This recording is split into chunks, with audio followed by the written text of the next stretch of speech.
இன்று அச்சத்தின் எச்சம் என்ற தலைப்பில் நம் அருட்தந்தை அவர்களுடைய கருத்துக்களை நம்முடன் பகிர்ந்து கொள்வதற்காக நம்முடன் இணைந்திருக்கும் மதிப்பிற்கும் மரியாதைக்கும் உரிய பேராசிரியர் மணிவண்ணன் ஐயா அவர்களை நாம் வணங்கி வரவேற்கின்றோம். நிகழ்ச்சிக்குள் செல்வதற்கு முன் ஐயா அவர்களை பற்றிய ஒரு சில தகவல்களை தங்களுடன் பகிர்ந்து கொள்வதில் பெரும் மகிழ்ச்சி அடைகின்றோம்.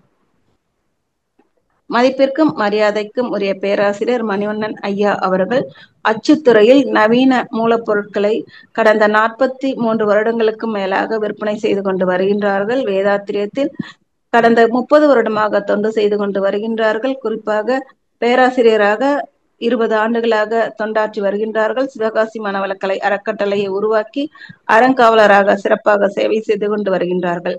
மேலும் சிவகாசி சாட்சியாபுரம் தவ மையத்தை தங்கள் வீட்டில் மாடியிலேயே சிறப்பாக நடத்தி வருகின்றார்கள். வெளியூர்களுக்கும் சென்று அருட்பணியை தொடர்ந்து செய்து கொண்டு வருகின்றார்கள். இத்தகைய சிறப்புகள் வாய்ந்த ஐயா அவர்கள் தற்பொழுது நமக்கு நம்முடைய அருட்தந்தை அவர்களுடைய கருத்துக்களை அச்சத்தின் எச்சம் என்ற தலைப்பில் வழங்க உள்ளார்கள். ஐயா அவர்களை வணங்கி வரவேற்கின்றோம். வாழ்க வளமுடன் ஐயா, வாழ்க வளமுடன். வாழ்க வையகம், வாழ்க வையகம், வாழ்க வளமுடன். குரு வாழ்க, குருவே துணை. அறிவில் அறிவாய் நிலைத்து அறம் வகுத்து வாழ்ந்து காட்டிய குருபிரான் வேதாத்திரி மகரிஷியின் தாழ் பணிந்து அறிமுகம் செய்த கவியை 1567 அதனோடு தொடங்கிய பேராசிரியர் திருமதி லில்லி கோபால் அவர்களுக்கும் வாழ்த்தி இன்றைய சிந்தனைக்குள் பேரறிவின் திட்டத்தின்படி இப்பொழுதில் இக்கருத்தை பேச வேண்டும் என்று மகரிஷியின் குருபிரான் வேதாத்திரி மகரிஷியின் கருவியாக என்னை பயன்படுத்திய இறையருளுக்கும் வணக்கத்தை தெரிவித்துக் கொண்டு, குருவோடு நம் அனைவரையும் இணைத்துக் கொண்டு, ஆழியார் அறிவுத்திருக்கோயில் நிர்வாகம் அதன் தலைவர் அவர்களையும், ஐடி டைரக்டர் திரு கிருஷ் முரளிதரன் அவர்களையும் அவர்களது குழுவுக்கும், மற்றும் நம்மையெல்லாம் வழிநடத்தி கொண்டு இருக்கக்கூடிய ஸ்மார்ட் ஐயா எம்கேடி அவர்களையும் வணங்கி, கடிகாரம் போல் நாளும் நேரத்தையும் நமக்கு குறித்து தவறாமல் நம்மை கலந்து கொள்வதற்காக விழிப்பு நிலை ஏற்படுத்தி கொடுத்து கொண்டிருக்கக்கூடிய பேராசிரியர் திரு வீரப்பன் ஐயா அவர்களையும் வாழ்த்தி வணங்கி, இணைந்திருக்கக்கூடிய மெய்யன்பர்கள், வேதாத்திரிய சிந்தனையாளர்கள், வேதாத்திரிய கொள்கையோடு வாழ்ந்து கொண்டிருக்கக்கூடிய அன்பு இரு பால் மெய் அன்பர்களையும் வணங்கி வாழ்த்தி, இன்றைய சிந்தனை ஆகிய அச்சத்தின் எச்சம் என்ற ஒரு கருத்தை நாம் ஒரு வித்தியாசமான கோணத்தில் சிந்தித்து பார்க்க வேண்டும். வேதாத்திரியத்தை மனதில் ஏற்றினா என்ன? குருவை மனதில் வைத்துக்கொண்டு, குரு சொன்ன கருத்துக்களை நாம் ஏற்றுக்கொண்டு, ஏன்னா வாழ்க்கை பாடம் தந்தவர் இல்லையா நமக்கு?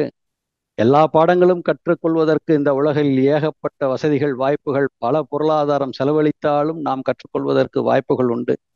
இப்ப விண்வெளிக்கு கூட போயிட்டு வர்றதுக்கு பணம் கட்டினா போயிட்டு வரலாம். அந்த அளவுக்கு வாய்ப்புகள் இருந்தாலும், என்னை புரிந்து கொள்வதற்கும், என் வாழ்க்கையை பயன்படுத்தி கொள்வதற்கும், என் வாழ்க்கை கல்வியை கற்றுக்கொள்வதற்கும் யார் முயற்சி எடுக்க வேண்டும் என்றால் நான் மட்டுமே முயற்சி எடுக்க முடியும். அது என்னவென்றால் அவரவர்கள் மட்டுமே முயற்சி எடுக்க வேண்டும், இல்லையா? அந்த அவரவர்கள் மட்டுமே முயற்சி எடுத்தால்தான் வெற்றி என்பதைத்தான் வேதாத்திரி மகரிஷி நமக்கு பல முறை வழிகாட்டி இருக்கிறார், வழி வகுத்தும் கொடுத்திருக்கிறார், வாழ்ந்தும் காட்டியிருக்கிறார். அந்த சிந்தனையை மனதில் வைத்துக்கொண்டு ஒரு கவி, வழக்கம் போல கவியோடு ஆரம்பிப்போமா? மனிதனின் மாண்பு அப்படின்னு சொல்லி ஒரு கவி கொடுத்திருக்கிறார். அந்த கவியில் ஒரு அருமையான விளக்கம். மனிதர்களுடைய மாண்பு என்ன? மாண்பினால் உயர்வு, மதிப்பு மிக்கது, எல்லையற்றது, அதாவது ஒப்பீடு இல்லாதது, உயர்ந்தது அப்படின்னு சொல்லி அர்த்தம் இருக்கு இல்லையா? மாண்பு மிகுங்கிறது இன்னைக்கு நிறைய விஷயத்துக்கு யூஸ் பண்றோம். ஆனா மாண்பு அப்படிங்கிறது என்னன்னா ஒப்பீடு இல்லாதது, மேட்ச்லெஸ்ன்னு சொல்லுவோம் இல்லையா? எல்லையற்றது, எதை கொண்டு ஒப்பிடவும் முடியாத ஒரு உயர்ந்த தகுதி உடைய ஒரு பிறப்பு தான் மனிதனுடைய பிறப்பு. தன்மாற்றத்தில் 5 அறிவில் இருந்து 6வது அறிவாக இந்த இயற்கை தன்னை தன்மாற்றிக்கொண்டு 6வது அறிவாக வந்த மனித மாண்பு. அதனாலதான் மாண்புன்னு சொல்றார். ஏன்னா இது மனிதனால் உருவாக்கப்பட்ட விஷயம் அல்ல. இறையே தன்னைத்தானே ஒவ்வொன்றாக மாற்றி மாற்றி மாற்றி ஆறாவது அறிவாக மனிதனிடத்தில் வந்து மனித உருவை தந்து சிந்திக்கும் ஆற்றல், சீர்திருத்தும் ஆற்றல் எல்லாத்தையும் உள்ளடக்கிய ஒரு ஒரு பெட்டகம். அதனாலதான் இத இயற்கையே தன்மாற்றத்தில் உயர்ந்ததனால் மாண்பு என்று மகரிஷி நமக்கு வலியுறுத்தி சொல்லுகிறார்.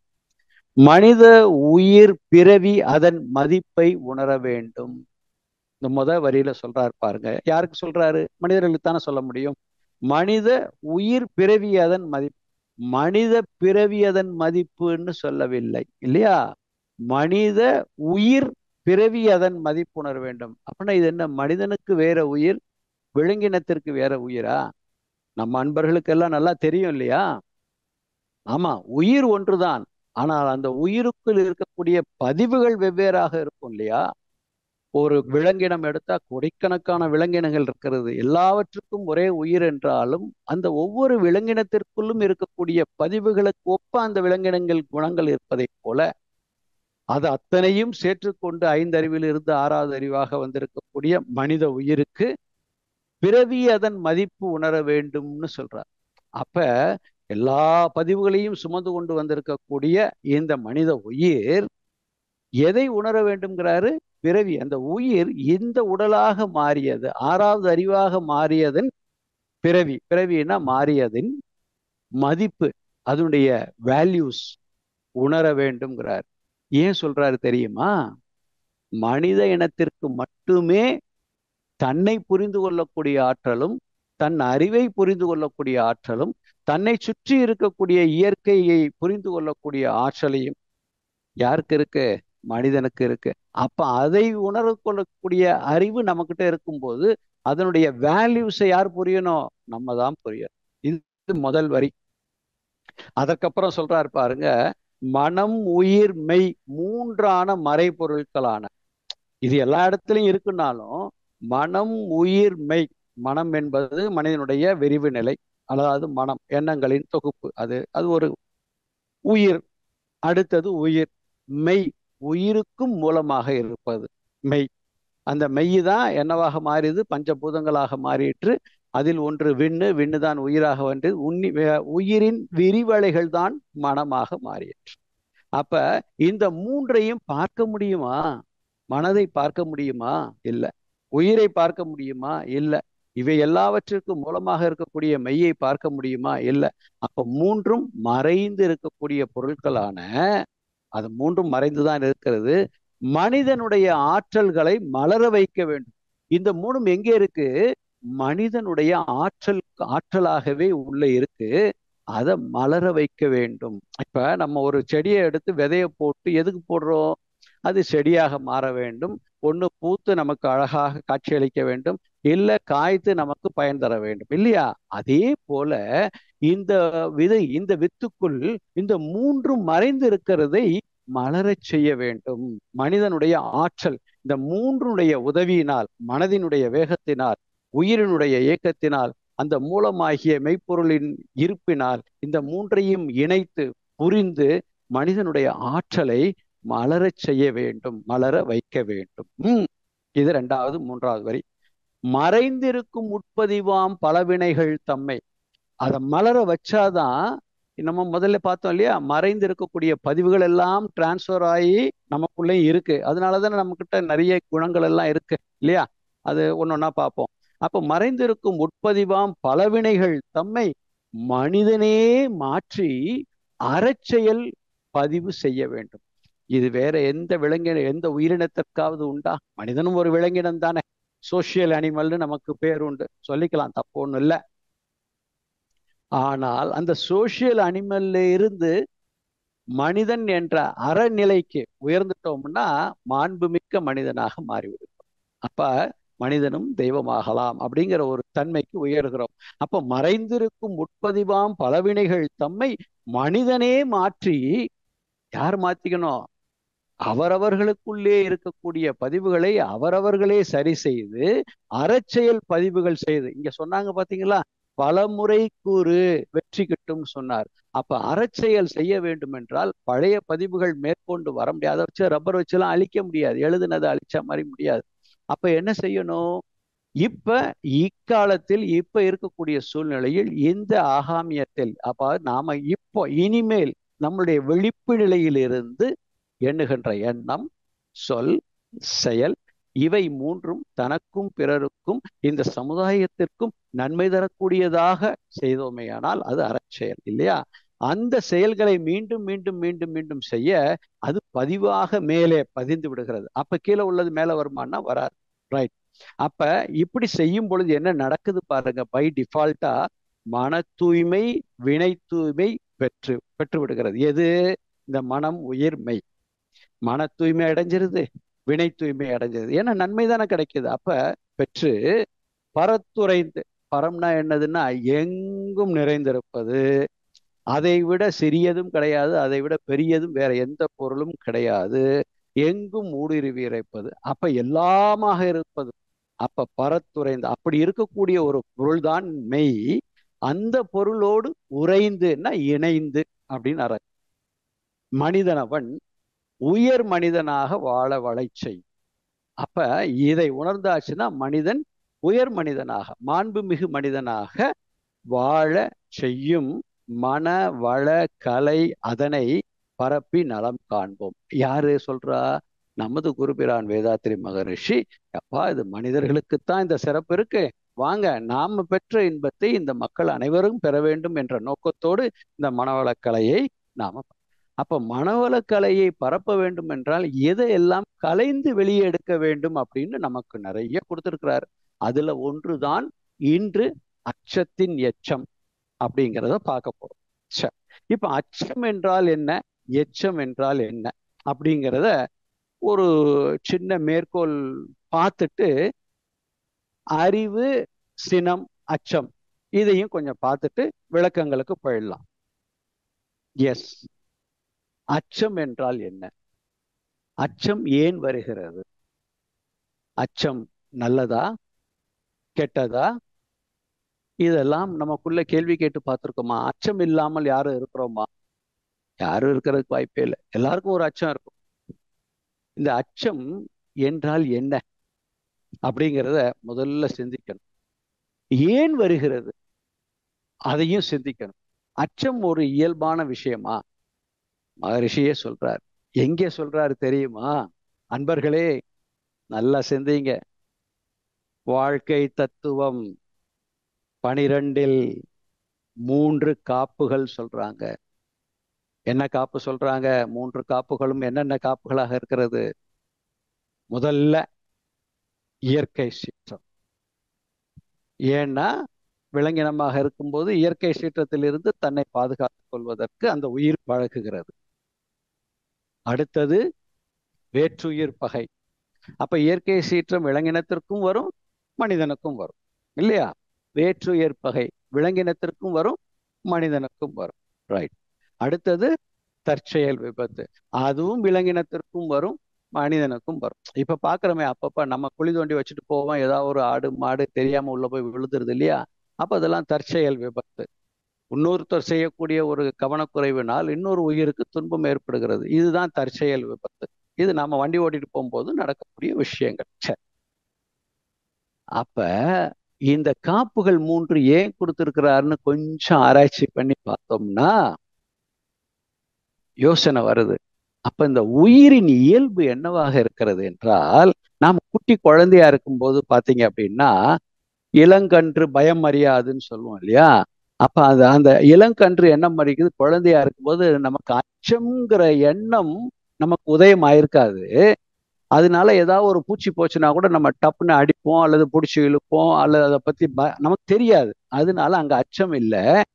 ஆனாலும் அந்த இப்ப நம்ம ஒரு குழந்தை ஒரு எறும்பை பிடிக்க போகுதுன்னா அது ஓடிக்கிட்டே இருக்கும்போது பின்னாடி போகும். அந்த அந்த எறும்பு திருப்பி இந்த பக்கம் திரும்பிச்சு அப்படின்னா அந்த குழந்தை நின்றோம். யோசிச்சு பாருங்க. இந்த மாதிரி எல்லாத்துக்கும் ஒரு சின்ன உதாரணம் தான் இது.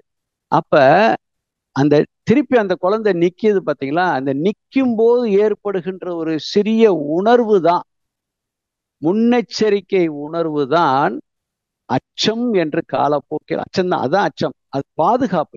இந்த உயிர், இந்த உடலை, இந்த உயிர் தன்னை பாதுகாத்து கொள்வதற்காக எழுகின்ற ஒரு சிறிய உணர்ச்சி தான் அச்சம். அப்ப அச்சம் என்பது தேவையா தேவையில்லையா? தேவை. சில சமயத்துல அச்சம் இருக்கும்.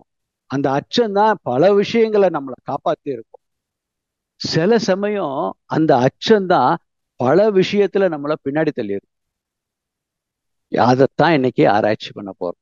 எந்த அச்சம் தேவை, எந்த அச்சம் தேவையில்லை. அப்ப பாரதியார் சொன்னாரே, அச்சம் இல்லை, அச்சம் இல்லை, அச்சம் என்பது இல்லையே அப்படின்னு சொன்னார். அந்த பாடலையும் இன்னைக்கு கொஞ்சம் பார்க்க போறோம். அதுல இருந்து ஒரு 4 வரி எடுத்தும் ஏன்னா மகரிஷியுடைய மானசீக குருவாக அவரும் இருந்திருக்கிறார் இல்லையா? அதனால பாரதியார் அவர் நிறைய இடத்துல சொல்லியிருக்கிறார். என்ன சொல்றாரு அப்படின்னா, பாரதியார் எல்லாம் இன்னும் சிறிது காலம் வாழ்ந்திருந்தார். அவர் அவர் நம்ம வேலையை பாதி அவரே முடிச்சிருப்பார் அப்படின்னு சொல்றார். இது எவ்வளவு பெரிய வார்த்தை பாருங்க. அந்த மாதிரி அவர் வள்ளுவர் இந்த மாதிரி அவருடைய மானசீக குருக்களில் பாரதியாருடைய சிந்தனைகளும் அவர் நிறைய எடுத்திருக்கிறார். இந்த மாதிரி ஒரு உயர்ந்த கருத்துக்களை எல்லாம் எடுத்திருக்கிறார்.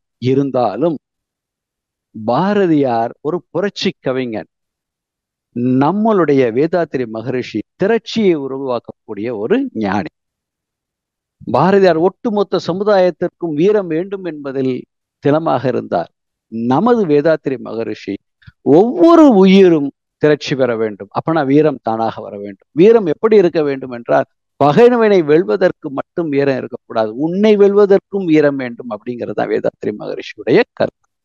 அதனால ஒவ்வொரு ஞானிகளும் ஒவ்வொருவரை மிஞ்சும் அளவிற்கு நமக்கு எவ்வளவு அள்ளி கொடுத்திருக்கிறாங்க.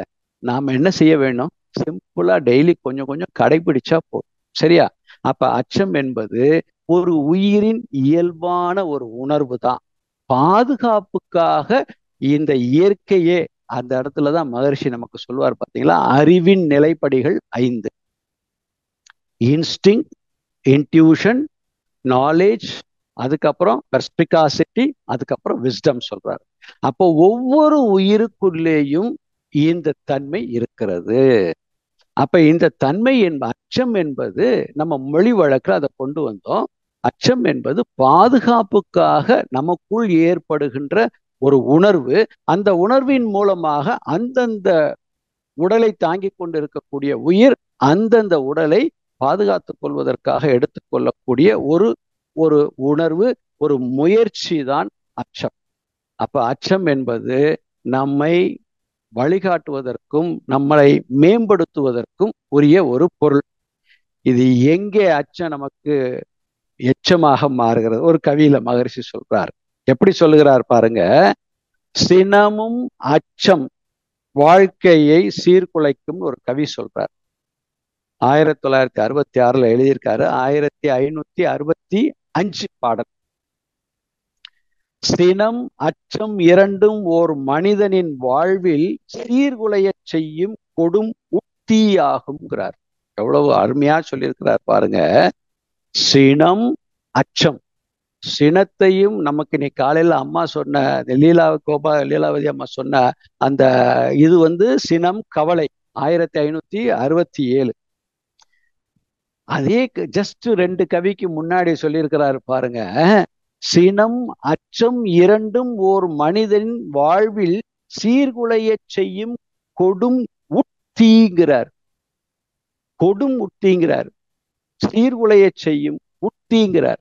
அப்ப தீ என்பது தேவைதான், உத்தியாக இருக்கிறது. அப்ப உள்ளுக்குள்ளேயே அது உள்ளே இருந்து உன்னை வேகடித்து கொண்டு இருக்கக்கூடிய. அப்பனா இந்த தீ என்ன பண்ணும்னா, ஒரு பொருள் மேல நீங்க இந்த தீயை வச்சு வரும்போது அந்த பொருள்ல இருக்கக்கூடிய தன்மைகளை ஒன்றும் மாற்றும். இல்லை இது நீராக இருந்தால் அது ஆவியாக மாற்றி அதை சுருக்கிவிடும். அது போல இந்த உயிரின் மூலமாக உற்பத்தி ஆகக்கூடிய எல்லா ஆற்றல்களையும் இந்த தீயானது என்ன செய்யும்? சினம் அச்சம் என்ன பண்ணும்னா, சினம் வந்தாலும் நம்ம கோவப்பட்டு முடிச்சோன்னா டயர்ட் ஆயிடும். ஏன் அப்படின்னா, இந்த உடம்பு வீக் ஆயிடுது, உடம்புல இருக்கக்கூடிய எனர்ஜி வெளியே போயிடுது. அதே போல அச்சம் பார்த்தீங்கன்னா, சிலர் அச்சம் வந்துடும், நடுக்கம் பயமா ரொம்ப பயப்படுவாங்க.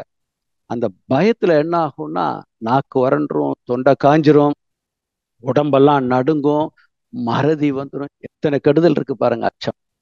அப்ப பாதுகாப்புக்காக இயற்கை நமக்கு கொடுத்த ஒரு சின்ன உணர்வை காலப்போக்கில் பயமுறுத்தி ஒருத்தரை பயமுறுத்தியோ இல்லை நாமளே நம்மை அச்சத்தின் காரணமாக, கற்பனையின் காரணமாக, எதிர்பார்ப்புகளின் காரணமாக, தோல்வியின் காரணமாக, பேராசையின் காரணமாக, நம்மளால செயல்படுத்த முடியாததின் காரணமாக, உயர்வு தாழ்வு மனப்பான்மையின் காரணமாக, இன்ஃபீரியாரிட்டி சுப்பீரியாரிட்டி காம்ப்ளெக்ஸின் மூலமாக, அதை எதையும் வெளியே சொல்ல முடியாத ஒரு குணத்தை வளர்த்து கொண்டு அதற்கு ஒரு அச்சத்தை நாமளே பூசிக்கொண்டு வர என்ன ஆகும்னா, இந்த அச்சம் உள்ளே நிக்க நிக்க நிக்க எச்சம் எண்ணமாக மாறுங்கிறத கடைசியா சொல்றேன். சரியா?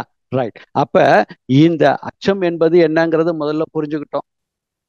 நல்ல வகைக்காக இறைவனே, இறைநிலையே தன்மாற்றத்தில் நம்மை இந்த உயிரை பாதுகாத்துக் கொள்வதற்காக இயற்கை சீற்றம் இப்ப நமக்கு வருது. ஒரு திடீர்னு ஒரு விலங்கினம்லாம் பாருங்க, இயற்கை சீற்றம் வந்ததுன்னா தன்னை பாதுகாத்து கொள்ளும். இப்ப மனிதனும் அந்த காலத்துல ஞானிகளாக இருந்தவர்கள், மனிதர்களும் அந்த காலத்துல இயற்கை சீற்றத்திலிருந்து தன்னை பாதுகாத்துக் கொள்வதற்காக நிறைய வழிமுறைகள், அது உதாரணமா எடுத்துக்கிட்டோம்னா இந்த தேவைகள் 3ல மகரிஷி சொல்லியிருப்பாரு. தட்பவெட்ப சூழ்நிலைக்கு என்னென்ன தேவை நமக்கு, வீடு தேவை, உடை தேவை, உண்ண உணவு தேவை, இதெல்லாம் நம்மளுடைய பசி தாகங்களை அதுலேயும் இதை கொடுத்துருப்பார். அப்ப அந்த தேவைகளை அந்த இயற்கையுடைய சீற்றத்திற்கு தகுந்தாற் போல நம்ம அறிவை பயன்படுத்தி நம்மளுடைய தேவைகளை சேமித்து வைப்பதோ அல்ல தேவைகளை விளைச்சல் பண்ணி எடுப்பதோ இதெல்லாம் நம்ம செஞ்சிருப்போம். அப்ப ஒரு ஆபத்து வருகிறது, வெள்ளம் வரப்போகிறது, மழை அதிகமாக பெய்து, அப்ப அதிலிருந்து பாதுகாத்துக் கொள்வதற்கு உண்டான சிந்தனை, ஒரு உணர்வு. குளிர் அதிகமாக இருக்கிறது, அப்ப பனிப்பிரதேசமாக இருக்கு. இப்படி நமக்குள் ஒவ்வொரு உணர்வுகளையும் ஒரு ஒரு ஒரு காற்றாற்று வெள்ளம் வருகிறது, அப்ப இங்கேருந்து நாம தப்பித்து கொள்ள வேண்டும் அப்படின்னு நமக்கு ஒரு சிந்தனை வரும். ஒரு இடி வருது, அப்ப மின்னல் இருக்கு, அப்ப இடி வரப்போகுது. இந்த மாதிரி ஒவ்வொரு சிந்தனைகளையும் நமக்குள் உள்ளுணர்வாக கொடுப்பதற்காக இருக்கக்கூடிய ஒரு சிறிய உணர்வு அப்படின்னு சொல்லிக்கலாம். அது ஒரு எழுச்சி தானே தவிர அது காலப்போக்கில் என்ன ஆயிற்று, கற்பனையில். இந்த காலப்போக்கில்னு நாம நிறைய விஷயத்துக்கு கற்பனை கதை விட்டுறோம். காலப்போக்கில் இல்லை, ஒரு குழந்தை வீரமா தான் இருக்கும், நாம தான் அந்த குழந்தைய என்ன பண்ணுவோம், அங்க போகாத, பூச்சாண்டி வருவான், அங்க போகாத, அது இருக்கு இது இருக்கு அப்படின்னு பயங்காட்டி அதற்கு இருக்கக்கூடிய அந்த முன்னெச்சரிக்கை உணர்வை அச்ச உணர்வாக மாற்றி அவர்கள் எழுச்சி, வேணாம் நீ அங்க போகாத, அங்க போனா உன்னால அது ஒண்ணும் செய்ய முடியாது, அங்க அவங்கெல்லாம் இருக்காங்க, அங்க மெத்த படிச்சவங்க இருக்காங்க, நீ போனேன்னா அங்க உனக்கு ஏதாவது அசிங்கமாகும், அதாகும் இதாகும்னு சொல்லி பய உணர்வை தூண்டிவிட்டு பய உணர்வை நாம உட்செலுத்தி அவர்களை என்ன செய்ய வைக்கிறோம், அந்த பயத்தை கற்பனையில் கொண்டு வர வச்சு இந்த அச்சம் உள்ள இருக்க இருக்க என்ன நடக்கிறது அப்படின்னா, கிளியர் கட்டா பார்த்துக்கங்க என்னென்ன வரும்னு சொல்றாங்க பாருங்க. உடல், உளவியல், சமூக மற்றும் பொருளாதார விளைவுகளை ஏற்படுத்தும். முதல்ல உடல் நலம் கெடும், மகரிஷி சொல்லிட்டார், உத்தி. உளவியல், மன சிந்தனை. அப்ப இதுல என்ன வரும் அப்படின்னு பார்த்தா தூக்கமின்மை வந்துட்டாலே ஒரு பெரிய நோய் சொல்றாங்க, போஸ்ட் ட்ராமாட்டிக் ஸ்ட்ரெஸ் டிஸார்டர் அப்படின்னு சொல்றாங்க. தூக்கம் இல்லை அப்படின்னா இந்த பிரச்சனை PSDDன்னு சொல்றான். நீங்க வெப்சைட்ல போய் அடிச்சு பார்த்தீங்கன்னா அழகா சொல்லியிருக்கா. இது என்ன கொடுக்கும் அப்படின்னா விரக்தியை கொடுக்கும், வெறுப்பை கொடுக்கும், நட்பு கெடல் போன்ற கடுமையான உளவியல் பிரச்சனைகளை தரும். அப்ப நமக்கு தூக்கம் வரலன்னா 2 விஷயம்தான். ஒண்ணு, சதா ஏதோ சிந்திச்சுக்கிட்டே இருப்போம். அந்த சிந்தனை ஏன் சதா வந்து கொண்டே இருக்கிறது அப்படின்னு பார்த்தா, எதையோ நினைத்து அச்சப்பட்டு சிந்தித்து கொண்டே இருக்கிறோம். அதனாலதான் இந்த கவியில பின்னாடி சொல்லியிருக்க கவியில கவலை சினம்னு சொன்னார், முந்திய கவியில சினம் அச்சம்னு சொன்னார். அப்ப இங்க சொல்லும் போது கவலைக்கு பிறகு சினத்தை சொல்லியிருக்காரு. ஆக்சுவலா நமக்கு பாடம் என்ன சொல்றாரு, சினம், அதுக்கு கவலை ஒழித்தல், சினம் தவிர்த்தல், கவலை ஒழித்தல் தான் கொடுத்திருப்பாரு. ஆனா இந்த கவியில சொல்லும்போது என்ன அழகா சொல்லியிருக்கிறாரு பாருங்க, கவலை ஒழித்தல் சொல்ல. அப்புறம் கவி எழுதும் பொழுது என்ன சொல்றாரு பாருங்க, சினம் கவலை எனும் 2 அப்படிங்கிறார். அப்ப தலைப்பு கொடுக்கும்போது ஒரு வரி சொல்றாரு, கவலை சினம்னு சொல்றாரு. அதே இத கவியாக முதல் வரி எழுதும் பொழுது சினம் கவலைன்னு போடுறாரு. இது 2க்கும் ஒரு வித்தியாசம் இருக்குது. அதை நம்ம எடுத்தோம்னா அதுக்கு ஒரு டைம் ஆகும். அதனால இப்ப அதுக்குள்ள போக வேண்டாம், நமக்கு இன்னைக்குள்ள சப்ஜெக்டுக்குள்ள பார்ப்போம். அப்ப இந்த அச்சம் எழும் பொழுது இந்த அச்சத்தை மாற்றுவதற்கு என்ன வழி அப்படின்னா, பொறுமை அவசியம். அப்ப பொறுமை இழந்தால் என்ன வந்துருது? பொறுமை இழப்பதற்கு காரணம் என்ன வந்துருது? அச்சம்தான். அப்ப இந்த அச்சம் வரும் பொழுதே இந்த தன்மைகள் எல்லாம் நம்மளுடைய உடம்புக்கு கேடாக வருகிறது. சரி, இது மட்டுமா? கவனக்குறைவு ஏற்படுகிறது, முடிவுகள் எடுப்பதில் தாமதம் ஏற்படுகிறது, தடுமாற்றம் ஏற்படுகிறது, தன்னம்பிக்கையின்மை கொடுகிறது. அப்ப இதெல்லாம் நமக்குள்ள என்னென்ன பர்சன்டேஜஸ் இருக்கோ அந்தந்த பர்சன்டேஜ் எல்லாம் நமக்குள்ள அச்சம். நான் பெரிய வீரன் அப்படின்னு நீங்க இருட்டுல நடந்து போறவங்களா இருப்பீங்க, தைரியசாலியா தான் இருப்பீங்க. ஆனா ஒரு சின்ன பிரச்சனைக்காக உங்க மனசை போட்டு உழப்பிக்கிட்டு இருப்பீங்க பாத்தீங்களா? அதுவும் ஒரு வகையான அச்சம் தானே. அதனாலதான் கவலையை சொல்றேன். அப்போ ஒரு பிரச்சனையை ஹேண்டில் பண்றதுக்கும் தைரியம் வேணும். இதான் திரட்சின்னு சொன்னேன். பிரச்சனையை கண்டு அஞ்சுவது பெதமை. பிரச்சனையை விஞ்சு பார்க்கணும். பிரச்சனையை வீழ்ச்சி பண்றதற்கு உண்டான முயற்சியை நாம் எடுக்க வேண்டும். அதுதான் வேதாத்திரி மகரிஷி. அதற்குத்தான் நமக்கு தவம் கொடுத்தார். அப்ப தவம் நான் நல்லா செய்யறேங்க, எஸ். நான் அகத்தாய்வு சூப்பரா பண்றேங்க, எல்லா விஷயத்தையும் பண்றேங்க. ஆனாலும் கடைசியில எனக்கு இந்த பிரச்சனையெல்லாம் இருக்கு வாழ்க்கையில, இந்த பிரச்சனையினால எனக்கு தூக்கம் வரல அப்படின்னா அதற்கு ஒரே ரீசன், அந்த பிரச்சனைக்கு தீர்வு கண்ட உங்களால் அந்த பிரச்சனையினால் வரக்கூடிய விளைவுகளை கண்டு அஞ்சுகிறீர்கள். மகரிஷி அதான் சொல்றாரு, அச்சம் கூடாதுங்கிறார். அச்சத்தின் எச்சமாக நாம அச்சத்தை சரியாக பயன்படுத்தணும்னா நம்ம பாதுகாக்கவும் செய்யலாம். நமக்கு ஒரு அச்சம் ஏற்படணும். நான் ஒரு வேதாத்திரி மகரிஷியினுடைய டிசிபிள், எஸ். நான் பொய் சொல்லக்கூடாது அப்படிங்கிற ஒரு உணர்வு எனக்குள் இருக்கணும். அப்படி நான் பொய் சொல்ல போறேன் அப்படின்னா எனக்குள்ள ஒரு அச்சம் ஏற்படணும், ஒரு ஒரு மன பதட்டம் வரணும். அந்த அச்சம் என்னை பாதுகாக்கும். அப்ப நல்ல விஷயத்திற்காக, என்னை பாதுகாப்பதற்காக அறிவு நிலையில் இருந்து சிந்திக்க ஆரம்பிச்சேன்னா இந்த அச்ச உணர்வு என்னை வழி நடத்தும். ஆனால் அதே அச்சத்தை மனநிலையிலிருந்து சிந்திச்சேன்னா எனக்கு அச்ச உணர்வு ரெண்டு வழி கொடுக்கும். என்ன வழி கொடுக்கும்னா, ஒன்னு சுப்பீரியாரிட்டி காம்ப்ளெக்ஸ், தான், தனது அப்படின்ற ரெண்டு தன்மைக்கு அங்கேருந்து ஒரு உட்பிரிவாக போகும். இன்னொன்னு தாழ்வு மனப்பான்மை. எனக்கு வேண்டாங்க, நான் இப்படியே போறேங்க, எனக்கு எதுக்கு. அதுக்கு காரணம் தன்னை ஈடுபடுத்திக் கொள்வதில் ஏற்படுகின்ற அச்சம். இந்த இன்ஃபீரியாரிட்டி காம்ப்ளெக்ஸ் ஏன் வருது தெரியுமா? இதெல்லாம் அச்சத்தினுடைய எச்சங்கள் தான். ஒன்னொன்னையா நீங்க போட்டு ஃபில்அப் பண்ணி பார்த்துக்கலாம். இந்த இன்ஃபீரியாரிட்டி காம்ப்ளெக்ஸ் ஏன் வருது தெரியுமா? நாம நம்மள இன்னொருத்தரோட ஒப்பிட்டு பார்க்கிறது. அவர் இப்படி இருக்காரு, நான் என்னை மட்டுமே எனக்குள் ஒப்பிட்டு பார்க்கணும். நான் நேற்றுக்கு எப்படி இருந்தேன், இன்னைக்கு எப்படி இருக்கேன், அவ்வளவுதான். அப்ப நான் இன்னொருத்தரோட ஒப்பிடுறேன் அப்படின்னா அவரிடத்தில் இருக்கக்கூடிய நல்லதை எடுத்துக்கொள்ளக்கூடிய மனப்பக்குவத்தை வைத்துக்கொண்டு நான் என்னை இன்னொரு இடத்தில் ஒப்பிட்டு பார்த்தால் எனக்கு இன்ஃபீரியாரிட்டி காம்ப்ளெக்ஸ் வராது. அப்ப அந்த மனப்பக்குவம் வர வேண்டும் என்றால் அறிவை உணர்தல் வேண்டும். அந்த மனப்பக்குவம் வர வேண்டும் என்றால் அறிவை உணர்தல் வேண்டும். அதைத்தான் சொல்றாரு, சினம் அச்சம் இரண்டும் ஓர் மனிதனின் வாழ்வில் சீர்குலைய செய்யும் கொடும் உத்தியாகும். சினம் அச்சம் ஒழிய, அடுத்த ரெண்டு வரி, சிந்தனையை ஏற்றி சிவன் ஜீவன் நிலைகளை நன்கு உணர வேண்டும். சிவன்னா யாரு, ஜீவன்னா யாரு? சிவன்னா இருப்பு நிலை, சுத்தவெளி. ஜீவன்னா இயக்கம், உயிர். இந்த ரெண்டுக்கும் இருக்கக்கூடிய வித்தியாச நிலைகளை நன்கு உணர வேண்டும். இந்த ரெண்டையும் நன்கு உணர வேண்டும் என்றால் அறிவை உணர வேண்டும். அறிவை உணர வேண்டும் என்றால் தவம் செய்தல் வேண்டும். தவம் செஞ்சிட்டோம்னா அறிவின் மலர்ச்சி ஏற்பட்டு விட்டால், அதுதான் சொல்றார் அறிவின் பரிணாமம் என்று சொல்லி ஒரு கவி சொல்றார். அந்த கவியை லேசா பார்த்துட்டு இன்னும் சில விளக்கங்களுக்கு போவோமா? உயிர் உடலில் தொடர்ந்து இயங்க உணர்ச்சி தோன்றும். நல்லா பார்த்துக்க, ரொம்ப அருமையான கவி, 1166. உயிர் உடலில் தொடர்ந்து இயங்க உணர்ச்சி தோன்றும். உணர்ச்சியோ தொடர் நிகழ்ச்சி பழமாக மாறி உயிர் சிறந்த அம்மலர்ச்சியில் மனமாய் ஆற்றும். உணர்ச்சியே அறிவிற்கு முதல் நிகழ்ச்சி. அப்ப அறிவின் முதல் நிகழ்ச்சியாக இருப்பது என்னது? உணர்ச்சி தான். அப்ப உணர்ச்சி என்பது விவேகத்தோடு இருக்கும் பொழுது அது உணர்வாக மதிக்கப்படுகிறது.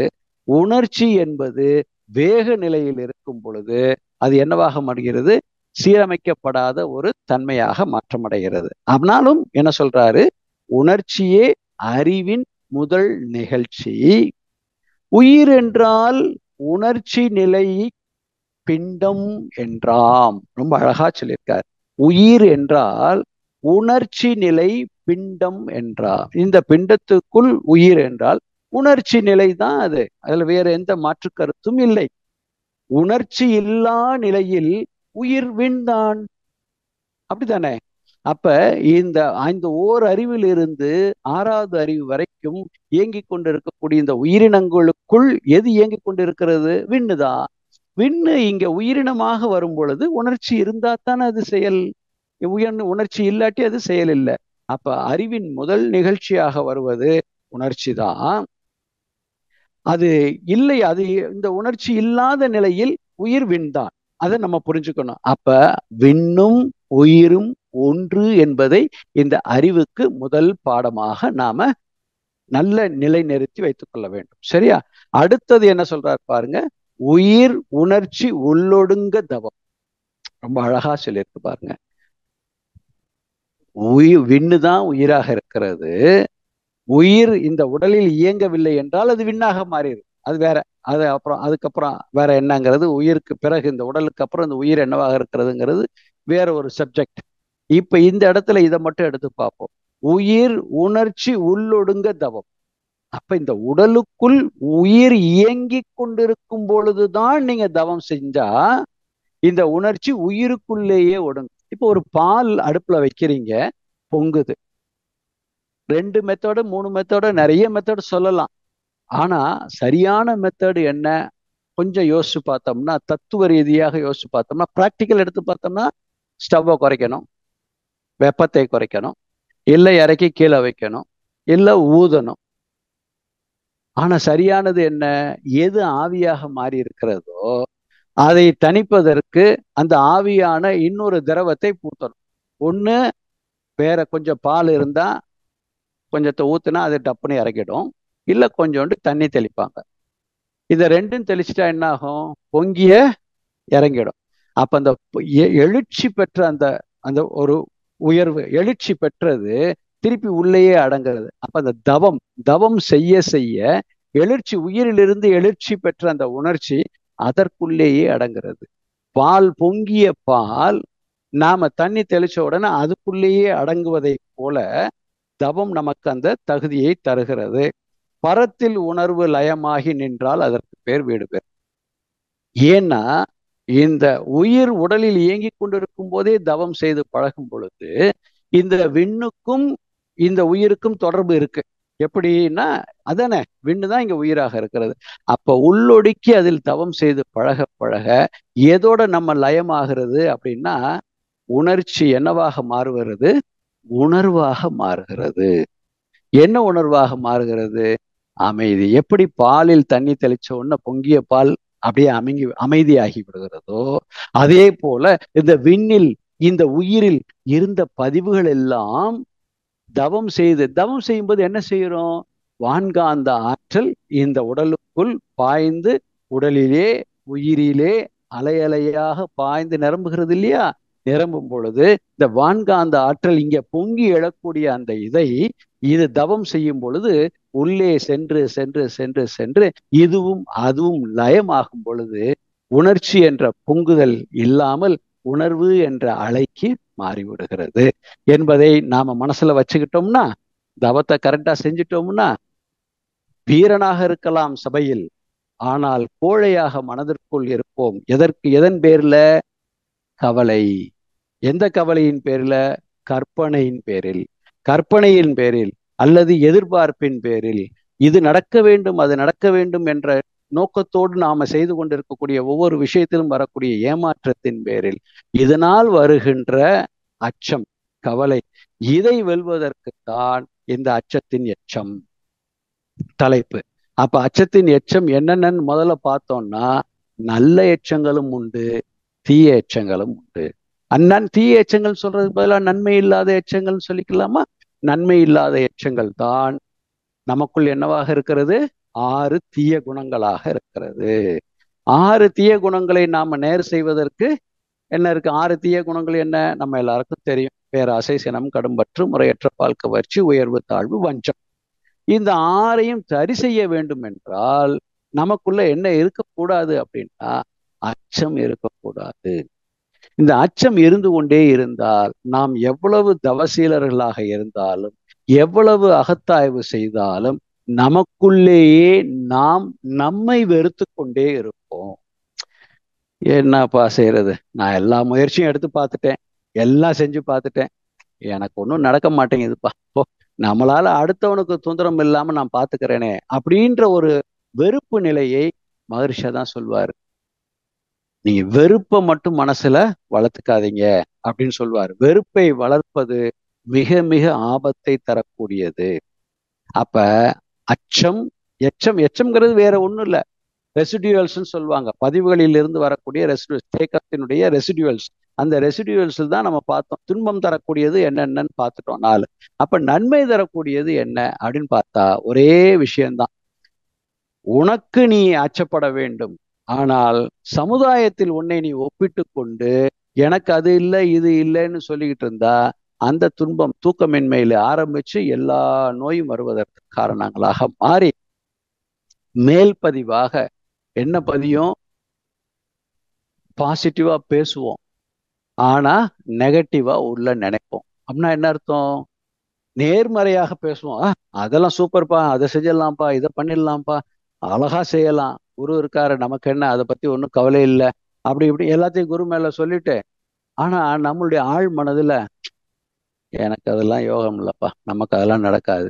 ஏன்னா நமக்கு அதை அந்த அந்த முடிவை கடைபிடிப்பதிலோ அந்த முடிவில் திடமாக நிற்பதிலோ நமக்கு ஒரு அச்சம் இருக்கு. அந்த அச்சம்தான் நம்மளுடைய எல்லா வெறுப்பு, சலிப்பு, படபடப்பு, இப்படி பல விஷயங்களுக்கு நமக்கு நோய் வருவதற்கு காரணமாக மாறுகிறது. அப்ப அச்சத்தின் எச்சம் என்னவாக இருக்கும், அப்படி இருக்க வேண்டும் அப்படிங்கிறத இப்ப அடுத்து பார்க்க போறோம். அதற்கு அப்புறம் அதை செய்வதற்குண்டான தவ முறைகளையும் நாம என்னன்னு பார்த்தலாம். சரியா? அப்ப இதெல்லாம் பார்த்துட்டோம், காப்புகள் 3 எல்லாம் பார்த்துட்டோம், அதெல்லாம் என்னென்ன செய்யறதுன்னு சொல்லிட்டு.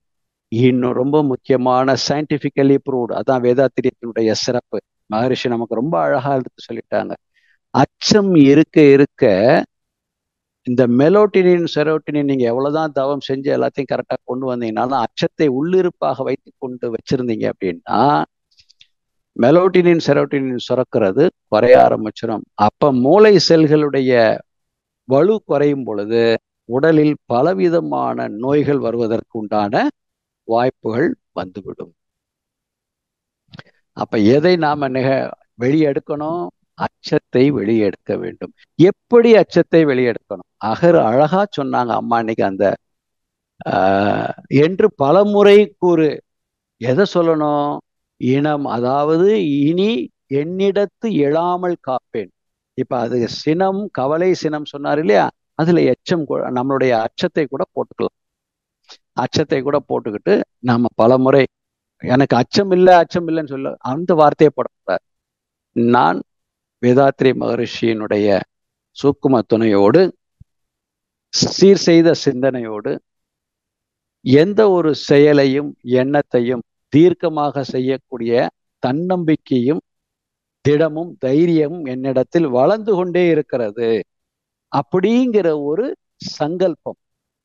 சங்கல்பத்தை பதிவு செய்ய வேண்டும். எங்க பதிவு செய்ய வேண்டும்?